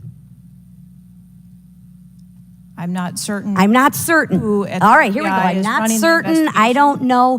Let me ask a different question. Have you been in communication with the FBI? Yes, I have. With whom? I speak with the director and the deputy director. Okay. And what have they shared with you about this investigation? So I'll give you an opportunity to answer again. Did they share with you how many shell casings were on the roof? They have shared with me the evidence. Did they share with you how many shell casing were on the roof? Yes. Okay, how many were there? I would refer to the FBI for how their investigation. Many were there? And their information that they need to share in their investigation. So they've shared the information with you. You just don't want to share the information with us, correct? We have concurrent investigations that are going on. So they have shared this information with you. You know the answer to the question. You just refuse to answer the question from the member of Congress who has subpoenaed you to be here. Is there a different answer to that question? I was always willing to come here and testify before this oversight hearing. Beautiful. Then let's do that. Let's necessary. for once have your actions match your words. So you've been in communication with the FBI. You know the answers, and you refuse to tell us the answers. So I will ask you again. You know how many shell casings were on that roof. What is the answer to that question? I think it's pertinent. What is the answer to that question? I think it's pertinent to talk to you about the information that the Secret Service has and that the Secret Service knows related I'm to the asking events you on an that day. answer to the question. If you're supposed to be in charge, if the buck stops with you, how come you can't share the answers? What are you covering up? What are you hiding, my friend? I'm not covering anything up. Then why can't you answer a simple question? I would leave it to the criminal investigation to answer questions related to that. When you talk to the FBI and you ask them how many explosives, well, let me ask you, did you ask them how many explosives were on the roof? Did they answer that question? Or in the car, excuse me. Did they answer that question for you? Yes. Yes. So you know the answer to that question that my colleagues have asked you. But again, you refuse to give us the answers. You're playing this wasn't me. Well, I submit to you, if you can't, and it's not a can't, it's a won't. It's not a can't. It's not a I don't know. It's a I choose not to answer the question. Well, let me tell you, Ms. Cheatle, if you're going to lead, you need to lead. If you want to be in charge, then answer the question or step aside and have someone with the courage and the guts to answer to the American people the questions that they deserve answers to. And with that, I yield back. Chair now recognizes Ms. Boebert from Colorado. Thank you, Mr. Chairman. I'm going to continue down that vein. You have been here sitting today, Director Cheatle, definitively able to dismiss erroneous information and speculation. However, you are refusing to answer questions that we now know that you have the information for. You are saying that you are wanting to answer questions that the Secret Service has information to. Well, ma'am, you are the Secret Service. You are the director. You have said that you are the best for the job. So, I'm going to ask you some questions now knowing that you do have answers from the FBI, whom you have been passing the buck to this entire day. And I'll start with something that, maybe the FBI doesn't know because it has to do with you personally. You said you spoke with President Trump after the assassination attempt. And I want to know, did you apologize to him directly for nearly having President Trump killed? Yes, I did. I appreciate that. I appreciate that you recognize that this was your failure. Now, since the assassination attempt, you are under oath, reminding you, have you communicated with anyone at the White House on an encrypted messaging app like Signal? Yes or no? No, I have not. Are you willing to surrender your personal phone for analysis? If I am required to do so. Okay. I will look into making that request because I would like to see your personal phone to see if you're communicating over encrypted messaging apps. Have you ever turned down enhanced security requests from Donald Trump's detail, his special agent in charge, Sean Curran? Have you ever turned that down? No, I have not. Have there been, has your team, has the Secret Service? Maybe not you personally. I believe, as I mentioned earlier, there are times when requests are made for And you assets, have denied them. They have been denied. And a denial doesn't Has the Trump necessarily campaign mean, made requests for additional assets that have been denied? Denial doesn't mean vulnerability. Have there been additional requests for enhanced security at Mar-a-Lago?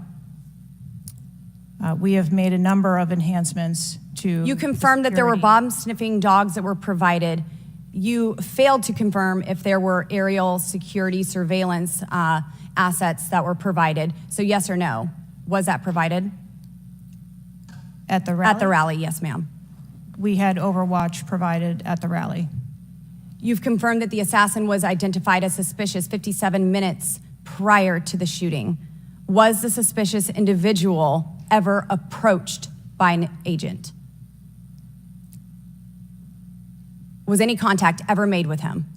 Not to my knowledge. Is that the standard protocol for someone who is identified as suspicious?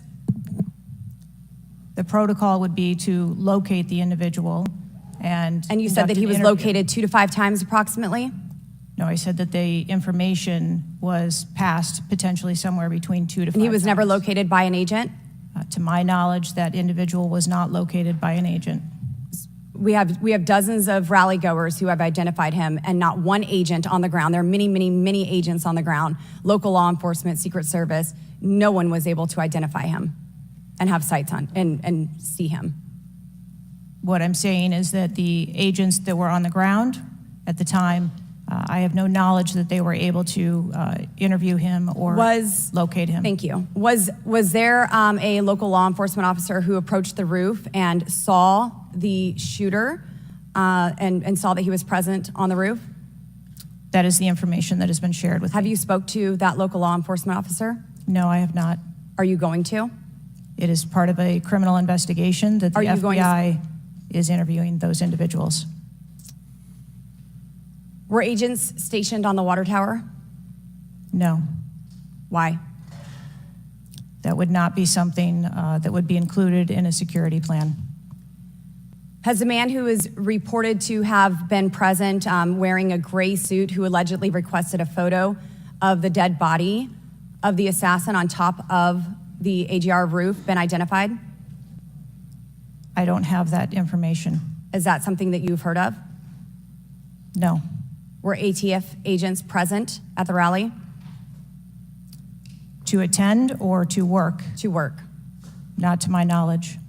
How long did the counter sniper have crooks in his sights before the shooter opened fire on President Trump?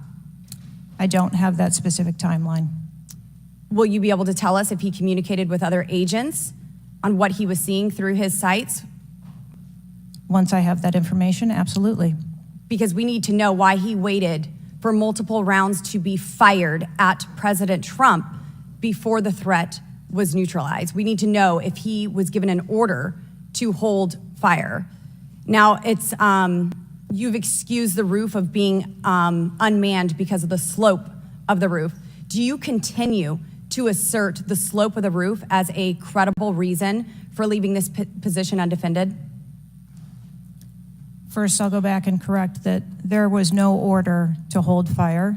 Our agents and officers have the ability to neutralize a threat at the time So you that don't they know, see it. I'm sorry, you don't know the communication that was taking place or how long he had admitted sites because you haven't spoke to him, but you do know that there was no order to hold fire. I can tell you the way that our personnel are trained. They are trained on the use of force scale, that when they see a threat, they are authorized to neutralize that threat. They don't have to ask for permission. You excuse the roof being unmanned because of the slope. Do you stand by that assertion? The roof was not covered with an individual on it because there was overwatch provided. Apparently not. No, there was no overwatch provided.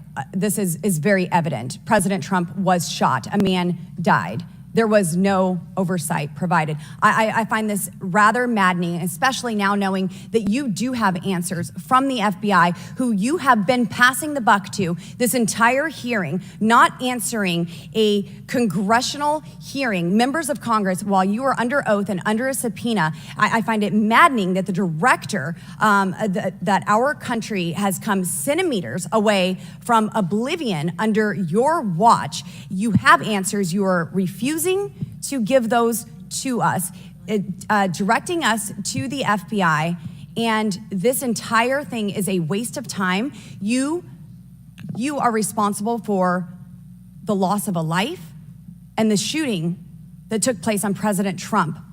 You do need to resign. This is bipartisan. You need to be fired. You do not need to hold this position. You are not the best for this job. I am over my time, but I cannot tolerate your watch any longer, and I'm going to continue to call daily for you to be removed from your position, ma'am.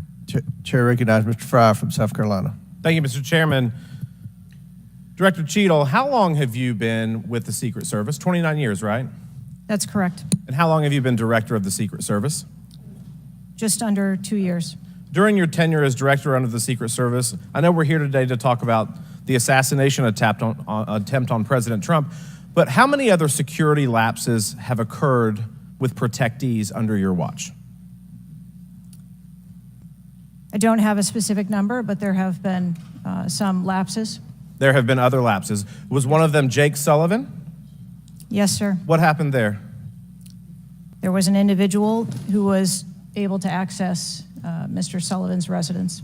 His residence? A protectee, somebody was able to break into his house. And what happened? Did anyone get fired because of that? There were individuals who have been reassigned. Reassigned. What other steps have taken? What I'm seeing, what other incidents have occurred other than Jake Sullivan?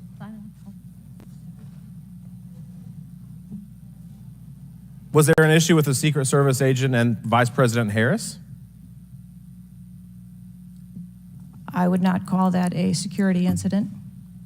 Well, it seems to me, you have security lapses with President Trump. You have security lapses with Jake Sullivan. You have issues with your personnel related to Vice President Kamala Harris. There seems to be a repeated theme here. Would you not agree with that? I think that we are talking about separate categories of incidents. Well, I would disagree with that. I think there's a repeated theme when you've got protectees and you're not upholding your core mission. Let me ask you something else. Does the Secret Service routinely record communications between and amongst detail? Radio communications? Any communication? Email communications are captured, as well as text messages, and then depending on the detail, radio communications are recorded. Does the Secret Service have recorded communications from the July 13th event? We do not have radio communications from that day. But you have text messages? We do have emails and text messages. Emails, okay, great. Does the head of the Trump detail or someone else embedded in this detail have command decision-making authority, or do they need to seek authorization from someone outside that detail? The head of the detail has the decision-making authority for things that are necessary for that detail. Is that standard for protection details? Yes, it is. Okay. Let me ask you something. During campaign events, is it common for the Secret Service to utilize other agencies? Yes, it is. What other agencies would be providing assistance to the Secret Service? There are a number of other agencies that provide assistance to the Secret Service during campaigns. We utilize personnel from the Department of Homeland Security. We utilize personnel from the Department of Defense, and we utilize local law enforcement partners. Are you on the same radios? Do you provide the radios to all the assets that are taking part in protection of an event? We provide radios to the personnel from the Department of Homeland Security that are assisting us. But not local law enforcement? Local law enforcement is working on their own radios. Are you on the same frequency? We ensure that we have counterparts in the security room, and so the local law enforcement will place one of their personnel in the security room with our personnel so that we have interoperability communications. Let me ask you something just about the timeline, because I think this is really interesting that we can't nail that down. I mean, I think there are lay people out there with more knowledge about the timeline than you seem to come before a subpoena in front of Congress. Was Mr. Crooks observed at the AGR building prior to the shooting? He was observed on the grounds outside of our perimeter prior to the shooting. At approximately what time was that? You don't have to give me the specific minute, but at approximately what time was that? I believe it was about 45 minutes or so prior to. Did the sniper team take a photo of Mr. Crooks? The local team did, yes. So it was a local team and not a Secret Service sniper? That took the photo. Okay. And did he relay that photo to Central Command? Again, it's an active ongoing investigation, so I want to make sure that I'm factual with the route that photo took and who that was disseminated to and when. What time did when did Mr. Crooks' status go from a suspicion, a person that was under suspicion, to a threat? When did that happen? And maybe not even a specific time, Director Cheatle, maybe a certain event that happened that transformed him from a person of suspicion to a threat. When did that happen? To the best of my knowledge, based on what I've been told thus far, it's approximately 5 minutes to where individuals relayed that there was an incident being worked at the 3 o'clock of the president. So that was, but it was before the shots were fired? That is correct, but again, it was not phrased as a threat. It was just that something was being worked. Yeah, but my question is, when did he become, when did he transform from suspicion to threat? Because they're treated very differently. People can be suspicious, but they're not a threat until a certain point in time. So when did that happen? I believe that it was seconds before the gunfire started. Seconds. My gosh, we actually have a few questions that we got answered today. Listen, I'm going to wrap up here, Mr. Chairman, but here's the frustration that people have. The buck stops with you. You've said that yourself. But the problem in Washington, D.C., it is the only town in America that you can be so bad at your job that you actually get a promotion or don't get fired. You have not been able to answer the number of agents, whether or not requests were denied on additional security, whether or not law enforcement were able to engage before the shooting with the assassin, how he got on the roof, how the rifle got on the roof. You can't tell us how many shots he fired, whether the casings were recovered. You can't tell us anything about his cell phone. You can't tell us whether the rally was supposed to be postponed, given the intelligence that you were receiving. You can't tell us whether the car had a bomb. You can't even tell us his motive. And the American people are incredibly distrustful because it has taken 9 days to even get a scintilla of evidence out of you. Maybe if I was CNN or ABC or NBC, I would have gotten much more thorough and accurate information, but we have not received that in a subpoenaed hearing in front of this Congress. That is why the American people are frustrated, and I echo the bipartisan calls on this committee and all across this country that you should resign, or maybe when the president wakes up from his nap, he can fire you. Thank you, Mr. Chairman. Chair now recognizes Ms. Luna from Florida. Director Cheatle, can you please give me the names of the individuals who are in charge of your con-op for the rally? I'm not going to release names. Can you give me the today. titles? And how many individuals? No. Nothing? We had a full advance team that was responsible for advancing How many the site. people are the final approval authority? There are a number of people Can you that give me a are number? engaged in approving Can you the give me plan. a number? No, I do not have Okay. a firm number. Can you just confirm whether or not, I understand this is an open investigation, but in order to dispel conspiracy theories, have you guys been able to subpoena the shooter's Discord records, or has the FBI, to your knowledge? I believe that the FBI is working on those. Okay. Is it factual to say that you have not ruled out that the shooter was working with other people or persons? Again, the FBI is conducting the criminal investigation into Can the you, shooter. at least in an effort to dispel conspiracy theories, can you confirm or deny that? At this time, we do not have that there were any other people engaged. So you believe he's acting alone? I do. Okay. Have you been made aware of multiple eyewitness reporting that there was a second shooter on a water tower? I do not have any information related to any second shooter. Okay, the reason I asked that is because according to testimony from multiple witnesses, they did report that. And again, to my understanding, there were over 40 sniper teams that were briefed by the Butler ESU. And I want to make sure that people are aware, if you're saying that there's not another shooter, that we are able to clear that information, because from this whole entire briefing, it doesn't seem like much information has been able to get out to the American people. So I'm trying to dispel rumors, as I'm sure you understand. Was it true that Secret Service was present at the Butler ESU briefing? There was a briefing between the counter sniper teams that were working Secret on the Service ground. present? Yes, to my knowledge. Okay, I want to read you a report from people that seem to be throwing you under the bus and stated that they were in attendance and that Secret Service was not in attendance at the security briefing, according to individuals with knowledge, to also include that the AGR building where the shooter Thomas Matthew Crooks was located was actually not a part of their security perimeter for that. So there was not Secret Service present. It seems as though that when you were asked earlier from Rep. Kristamorthy about whether or not Secret Service was aware of a threat, you had said no, they were unaware of a threat.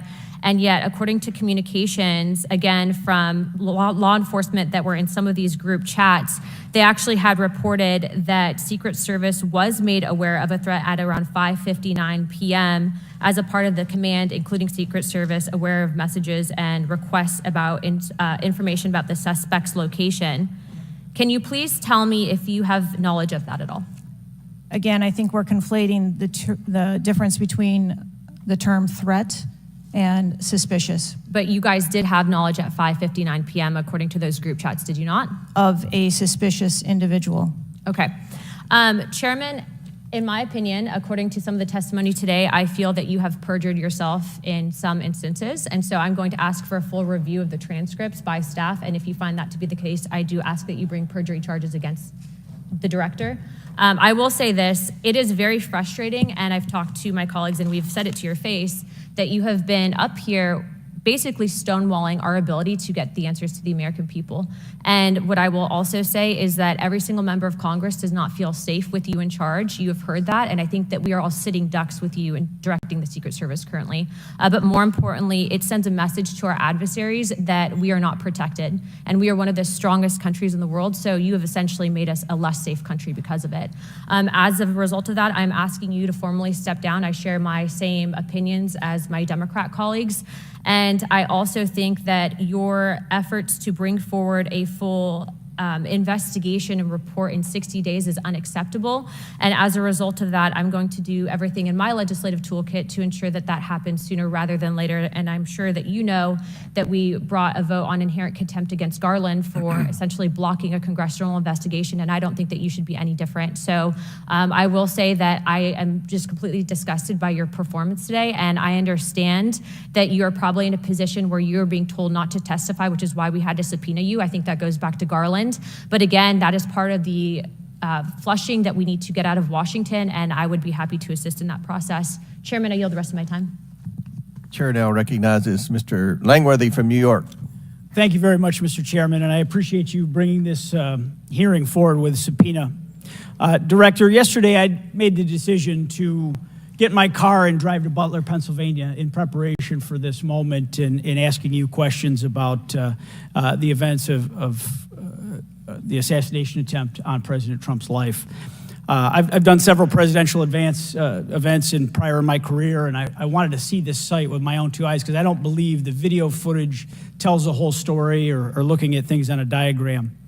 And I was absolutely appalled when I went to the site, when I saw the fact that I could have stood on the roof of that building, the AGR building, and hit that podium with a 9-iron, and I'm a lousy golfer.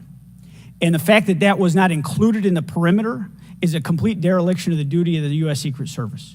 I mean, there are very few rooftops that needed to be secured, and the fact that Secret Service, as they were putting a site plan in place, did not think it was necessary to man those rooftops, you have completely walked away from your duties. You had one job, and that's to protect the future President of the United States or to protect all of the other protectees. And President Trump is only here today by God's grace because he had just something in him that made him turn his head just slightly, or we would be in a national period of mourning right now. And you have done nothing here today. I've rewritten these questions like 4 times during your hearing, and you haven't answered a damn one of them. You haven't given any information. You have hidden behind this FBI investigation, and I think you should be ashamed of yourself because you have brought more shame to your agency than I think that the assassination attempt has at this point. This is literally the worst performance I have ever seen in front of a congressional hearing. You have offered no reason for this committee, this body, or the American people to trust you or the Secret Service today. And you should resign. You have said that you've put new security measures in place after the assassination attempt. Can you tell us what those are? Because the American people want to know that you're taking real corrective measures, but today you've pointed to an investigation. Investigation or not, you still have a job to do with a zero-fail mission. But so far, there's been absolutely no accountability, and you've admitted that here today. Not one person's been suspended. Not one person's been put on a desk. Meanwhile, we've got the most contentious of elections in our nation's history, and protectees are in danger because of incompetent leadership. Not the agents. The agents piled on President Trump to protect his life. Those are heroes. But the administrators running your agency, they're not right now. They're not doing their jobs, and you certainly aren't doing. The most appalling part of Saturday's events is the countless opportunities that Secret Service had to stop Crooks before he even got on the roof.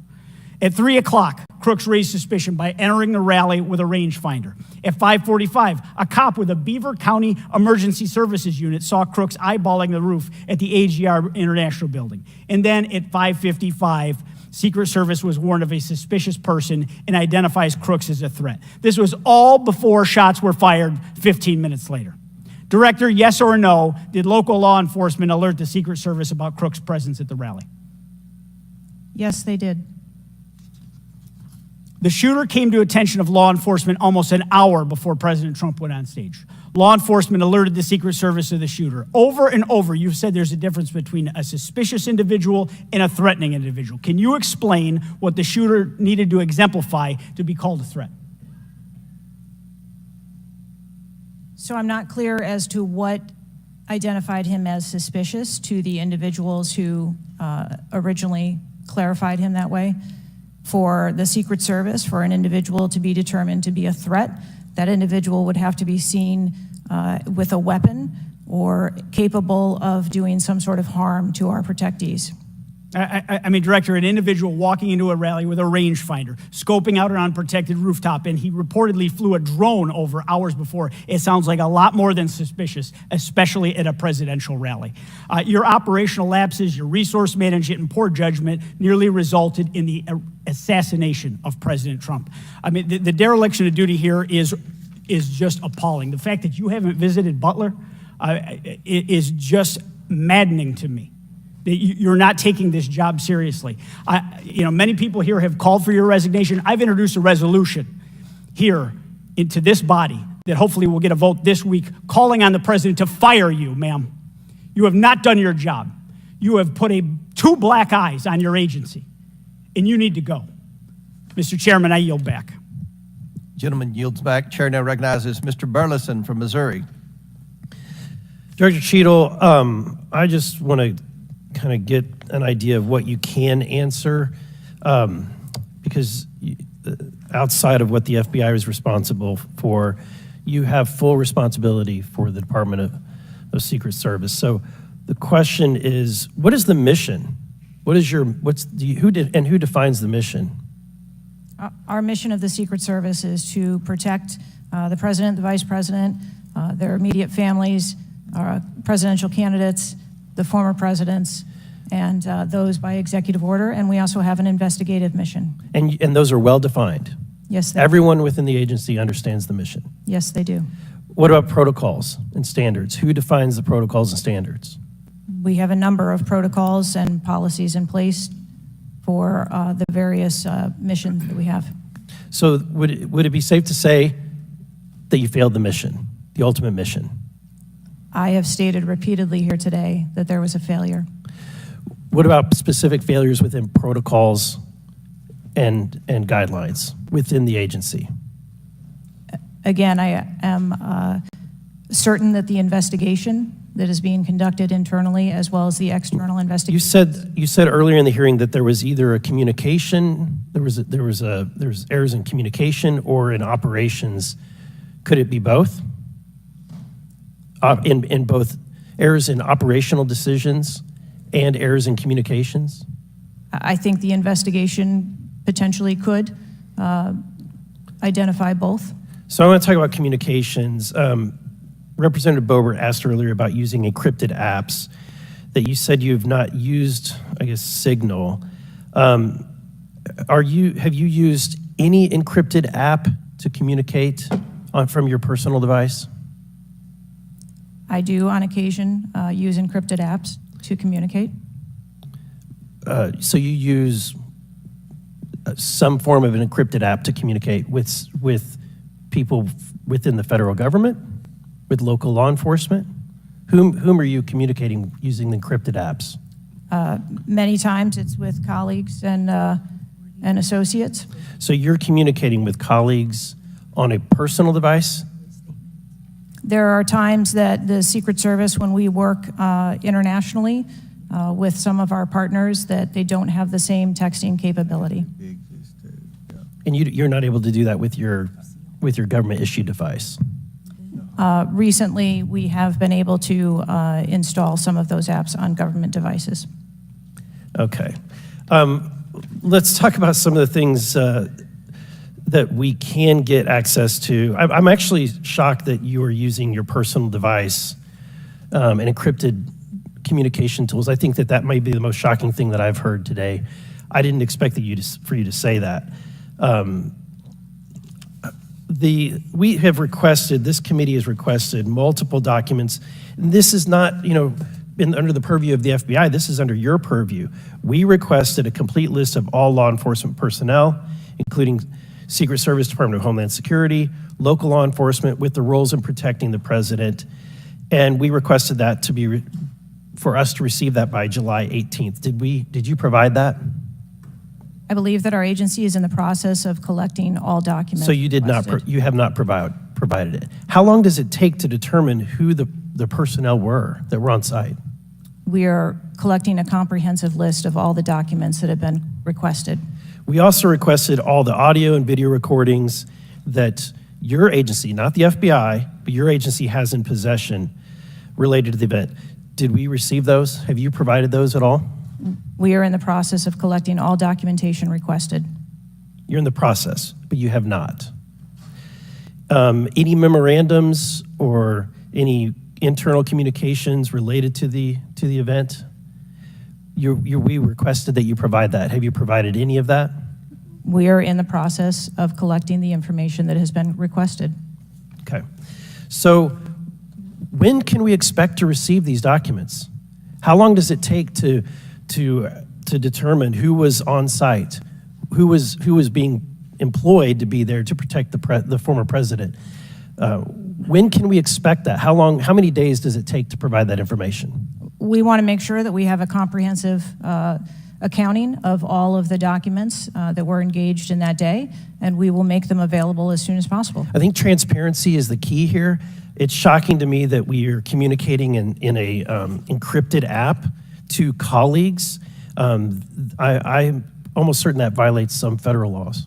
I would like to clarify, You didn't ask me whether my communications were government work related or whether they were personally related. You're communicating with colleagues. I don't communicate government business with colleagues on a personal device. I communicate on my work device. Are you using an encrypted device on your work device? I am not. No encrypted apps? No, I do not. Okay. Thank you, Mr. Chairman. Chair now recognizes Mr. Waltz from Florida. Thank you, Mr. Chairman. Madam Director, please, I'd like to direct your attention to this video. And I sincerely appreciate the clarity on this. Can we turn up the volume, staff? I want to ask you, because this has popped up. Republican Congressman Mike Walz, he said on social media on Saturday, and I'm going to read this for you because it does talk about you, Secretary. I have very reliable sources telling me that there have been repeated requests for stronger Secret Service protection for President Trump denied by Secretary Mayorkas. Your department has already pushed back on that, calling that absolutely false, but he is putting this on you. Can you respond to that, please? Well, that is, yeah, that's a baseless and irresponsible statement, and is one that is unequivocally false.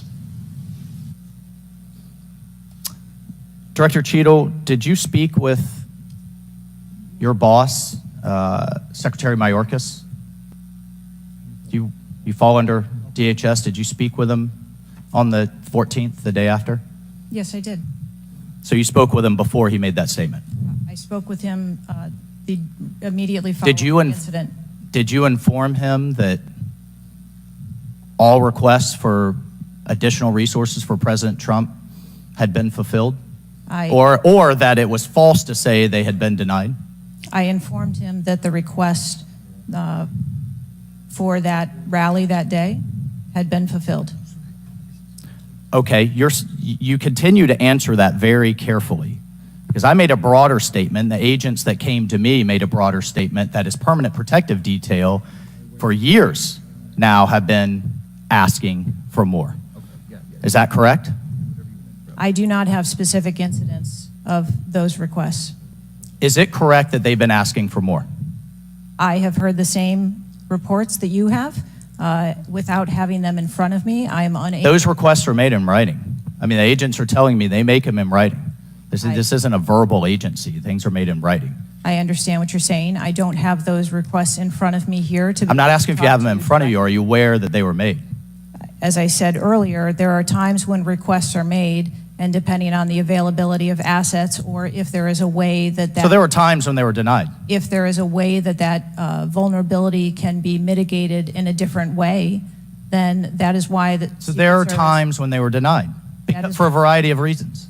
That is why the Secret Service has a multi-layered and multifaceted security plan, so that we can pivot if we need to. In the wake, in the immediate 48 hours of an assassination attempt on a former president, could be the next leader of the free world, almost had his head blown off, your boss says that's irresponsible and false to say things are denied. And you had talked to him.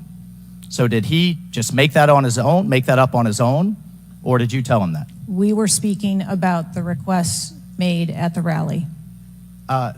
Staff, can we show the next slide, please? Then we have your spokesman. Did you sign off on this statement? That there's an assertion that a member of the former president's team requested additional security resources and those were rebuffed. This is absolutely false. In fact, we added protective resources and technology and capability as part of the increased campaign travel tempo. But next slide, please. Next slide, please, staff. We have the Washington Post article that then says we now have senior Secret Service officials saying there were at times when it was denied. So which is it? Again, there have been a number of conversations going on here. Did you sign off on that spokesman's statement? The spokesman's statement, I believe, was related to requests that were made. Did you sign off on it? For the requests that were made at the rally. Did you sign off on the statement before it went out? I sign off on my press spokesman's statement before they go out. I would hope you would in the wake of an assassination attempt. Yes. You did? Mm-hmm. Categorically false that any requests were made. You signed off on it. Thank you for that. Thank you for that clarity. Madam Director, how many press conferences have you held since the assassination attempt? We have put out press releases. How many press conferences have you held? Gone to the mic, taken questions from the public, from the media? How many? I have not held any. How many has Secretary Mayorkas held? I don't. 0. How many has the FBI held? 0. How many has the Department of Justice held? I know you know the answer. I believe there was a press conference in Butler after the incident occurred. By local law enforcement, not by you and not by the Department of Homeland Security. So this is how misinformation flies. I mean, in the darkness, in the absence of information. Now we have 9 days later before a congressional committee, we all represent almost 1 million people, and you still don't have answers. Are you aware that national news anchors are saying this was a hoax? On national television, they're saying, no, the president wasn't shot, it was flying glass. Are you aware of that? I have not heard those reports. Are you aware that, I mean, there are rumors rampant online that there were multiple shooters? Yes. Are you aware that because the shooter had overseas encrypted platforms in Belgium and New Zealand and in Germany, that a lot of people are speculating there could have been foreign involvement, logically? Are you aware of that? Yes. And have you done anything to disabuse any of these notions today? No, you haven't. Madam Director, I would fire you, regardless of the failure, I would fire you just how you've handled it since. You should have been the first to the mics to say, America, world, I want to assure you we're going to get to the bottom of this. I want to assure you full transparency. Our agency clearly had major gaps here, and I want to personally take responsibility and accountability. You should have been the first, standing alongside Secretary Mayorkas, and I would even go so far as to say have daily press conferences, updating everyone on what we know. But you haven't had any of that. What are you hiding behind? I am not hiding. Because you're making the situation worse. I think you've heard that on a bipartisan basis here. You are making this situation far worse in the absence of information. Let's move on. This is truly astounding. I want to be clear because you keep dodging the issue. Has President Trump's permanent protective detail requested additional assets over the last few years? He is clearly not your average former president. He's not Jimmy Carter in an old folks home. He's not President Bush painting out in his barn. He has multiple residences, a lot of rallies. He's very publicly engaged, and he has a foreign threat in addition to domestic threats. Have they requested additional resources? That's the last question, but please feel free to answer. Thank you. Director. Thank you.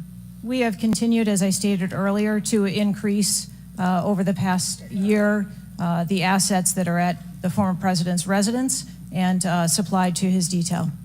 Mr. Chairman, if I could just ask for one more indulgence. It is clear you have not been to Butler, Pennsylvania. Leaders lead and should be on the ground. You have not been there. Instead, you went to the RNC, but you weren't originally even going to go there. Where were you originally scheduled to go besides the RNC, a national special security event?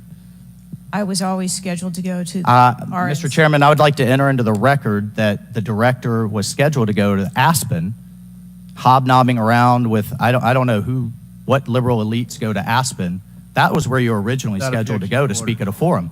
I was scheduled to go to the RNC. I was going to leave the RNC for 24 hours and return back to the RNC. I hope, as your predecessor, Julie Pearson, with a security incident on the White House and under the Obama administration and Reagan's Secret Service detail lead, I would hope you would have the dignity for the sake of the agents in the service to resign. Gentleman's time's expired. Thank you. I'd like to enter a few things into the record. First of all, the remaining articles that Mr. Biggs was wanting to enter into the record, without objection, so ordered. Next, I have a written statement from Representative Mike Kelly of Pennsylvania. His district includes Butler, and he has a written statement that we'd like to enter into the record without objection, so ordered. A bipartisan 114th congressional report titled United States Secret Service, an Agency in Crisis. This was prepared by former Oversight Committee Chairman Jason Chaffetz and former Ranking Member Elijah Cummings. And lastly, the issue subpoenaed compelling Director Cheatle's appearance at today's hearing without objection, so ordered. That concludes our question segment. I want to thank the Director for your testimony today. I now yield to the Ranking Member for closing remarks. Thank you very much, Mr. Chairman. And Director Cheatle, I also want to thank you for your patience over the course of what must have been a very long and trying hearing for you. It has been an unusually encouraging hearing and an unusually depressing hearing. And what's encouraging, Mr. Chairman, is that we came together to issue a strong statement deploring and categorically denouncing political violence in America. And I also didn't see any daylight between the members of the two parties today at the hearing in terms of our bafflement and outrage about the shocking operational failures that led to disaster and near catastrophe on July 13th, 2024. What is depressing is the extraordinary communications gap between the Director of the Secret Service and Congress.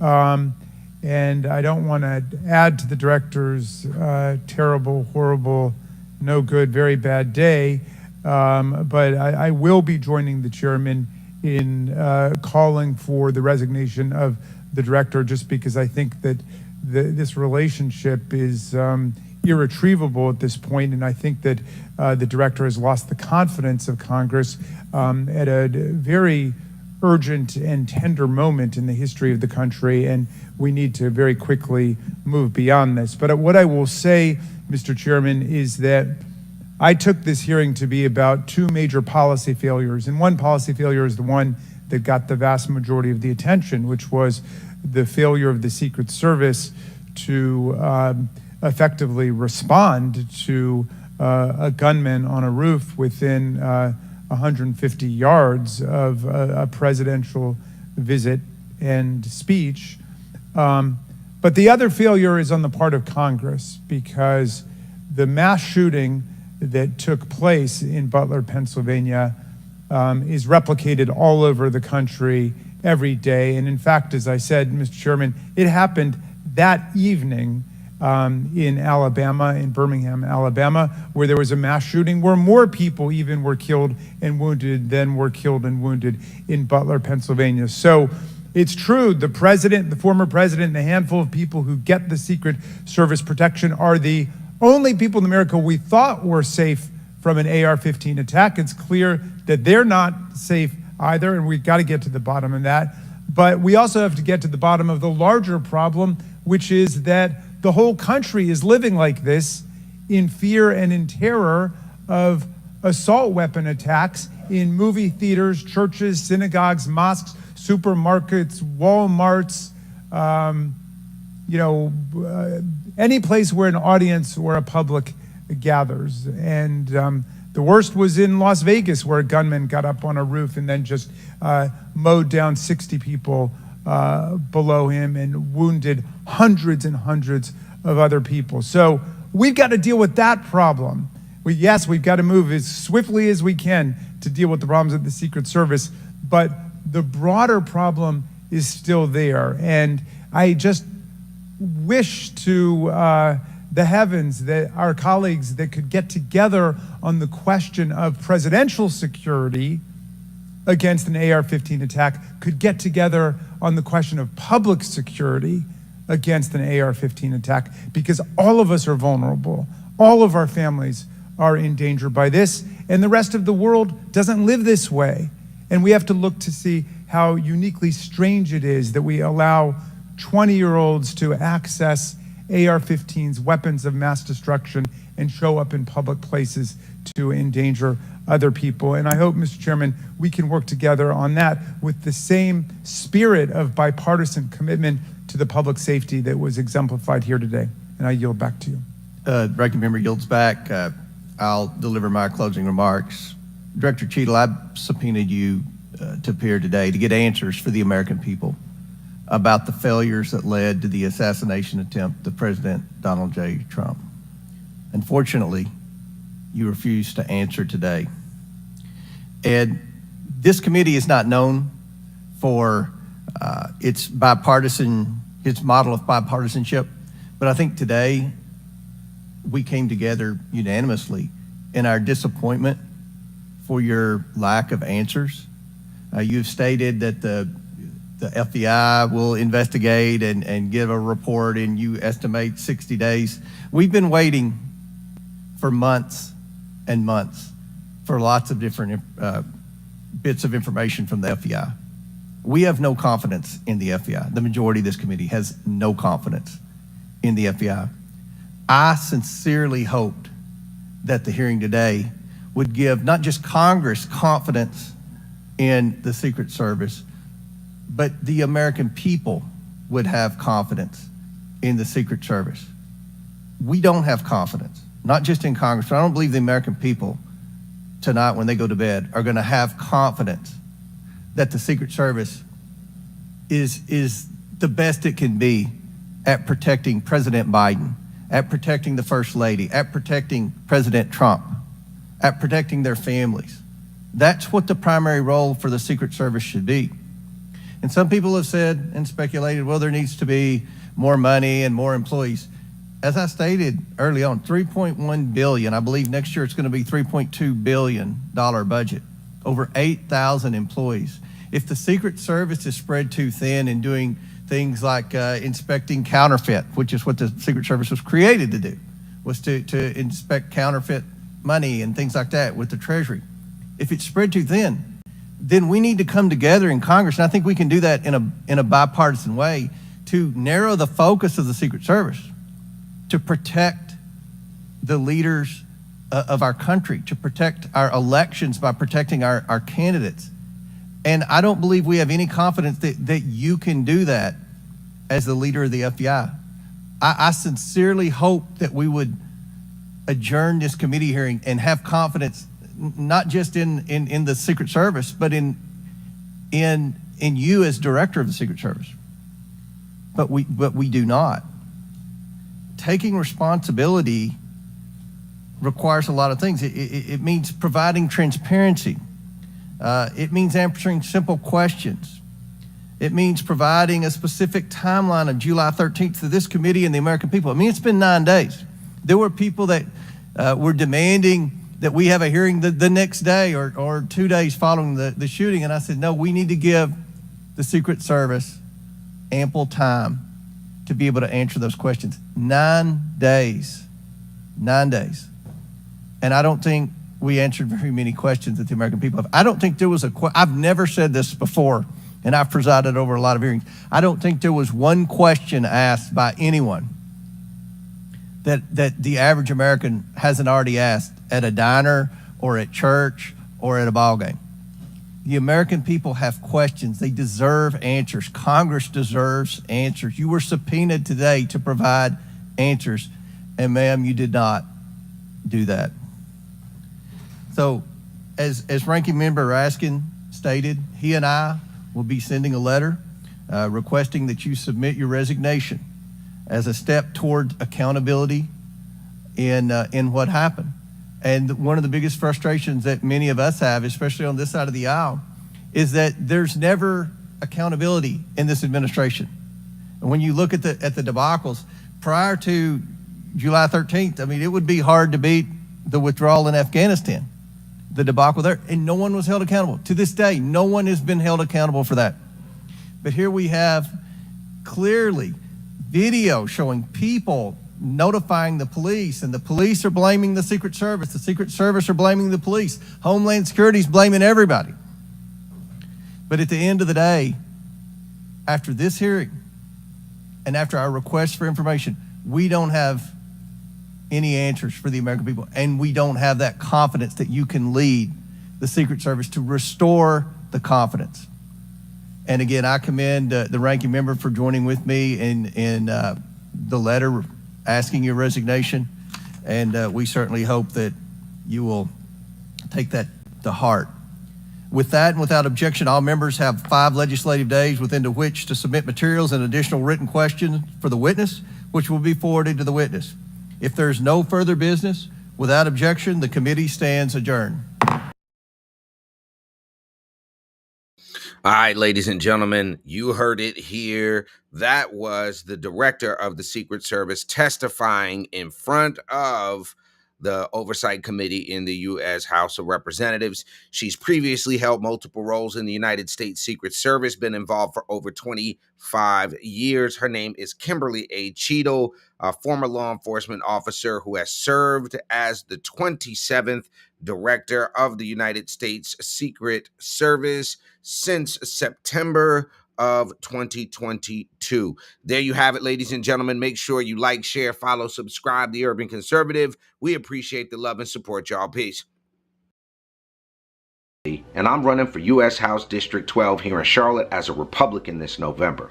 We know that the Democrat machine controls Charlotte, but a common sense Republican like me can win if we can get our message out to the voters. If you're like me and fed up with deep state career politicians like Alma Adams and Joe Biden, help me send a message that their time is up. I've done something by running for Congress. Now I need you to do something. Visit aliforcongress.com. Make a contribution. Together, we can make America better. Thank you. Front the opioid crisis, but it turns out that was just another broken campaign promise. Here's what really happened under Stein's leadership. Drug overdose deaths in North Carolina have more than doubled. In 2021, 4,041 people in North Carolina lost their lives to overdoses, the highest number of overdose deaths in a single year ever in North Carolina. And fentanyl overdose deaths have increased more than 650%. Stein can't be trusted to protect North Carolina's kids and families. Doesn't mean you have to vote Democrat. This year, in order to see benefits for our communities, we need to vote outside the box. Find out more by visiting us at tuconservative.com.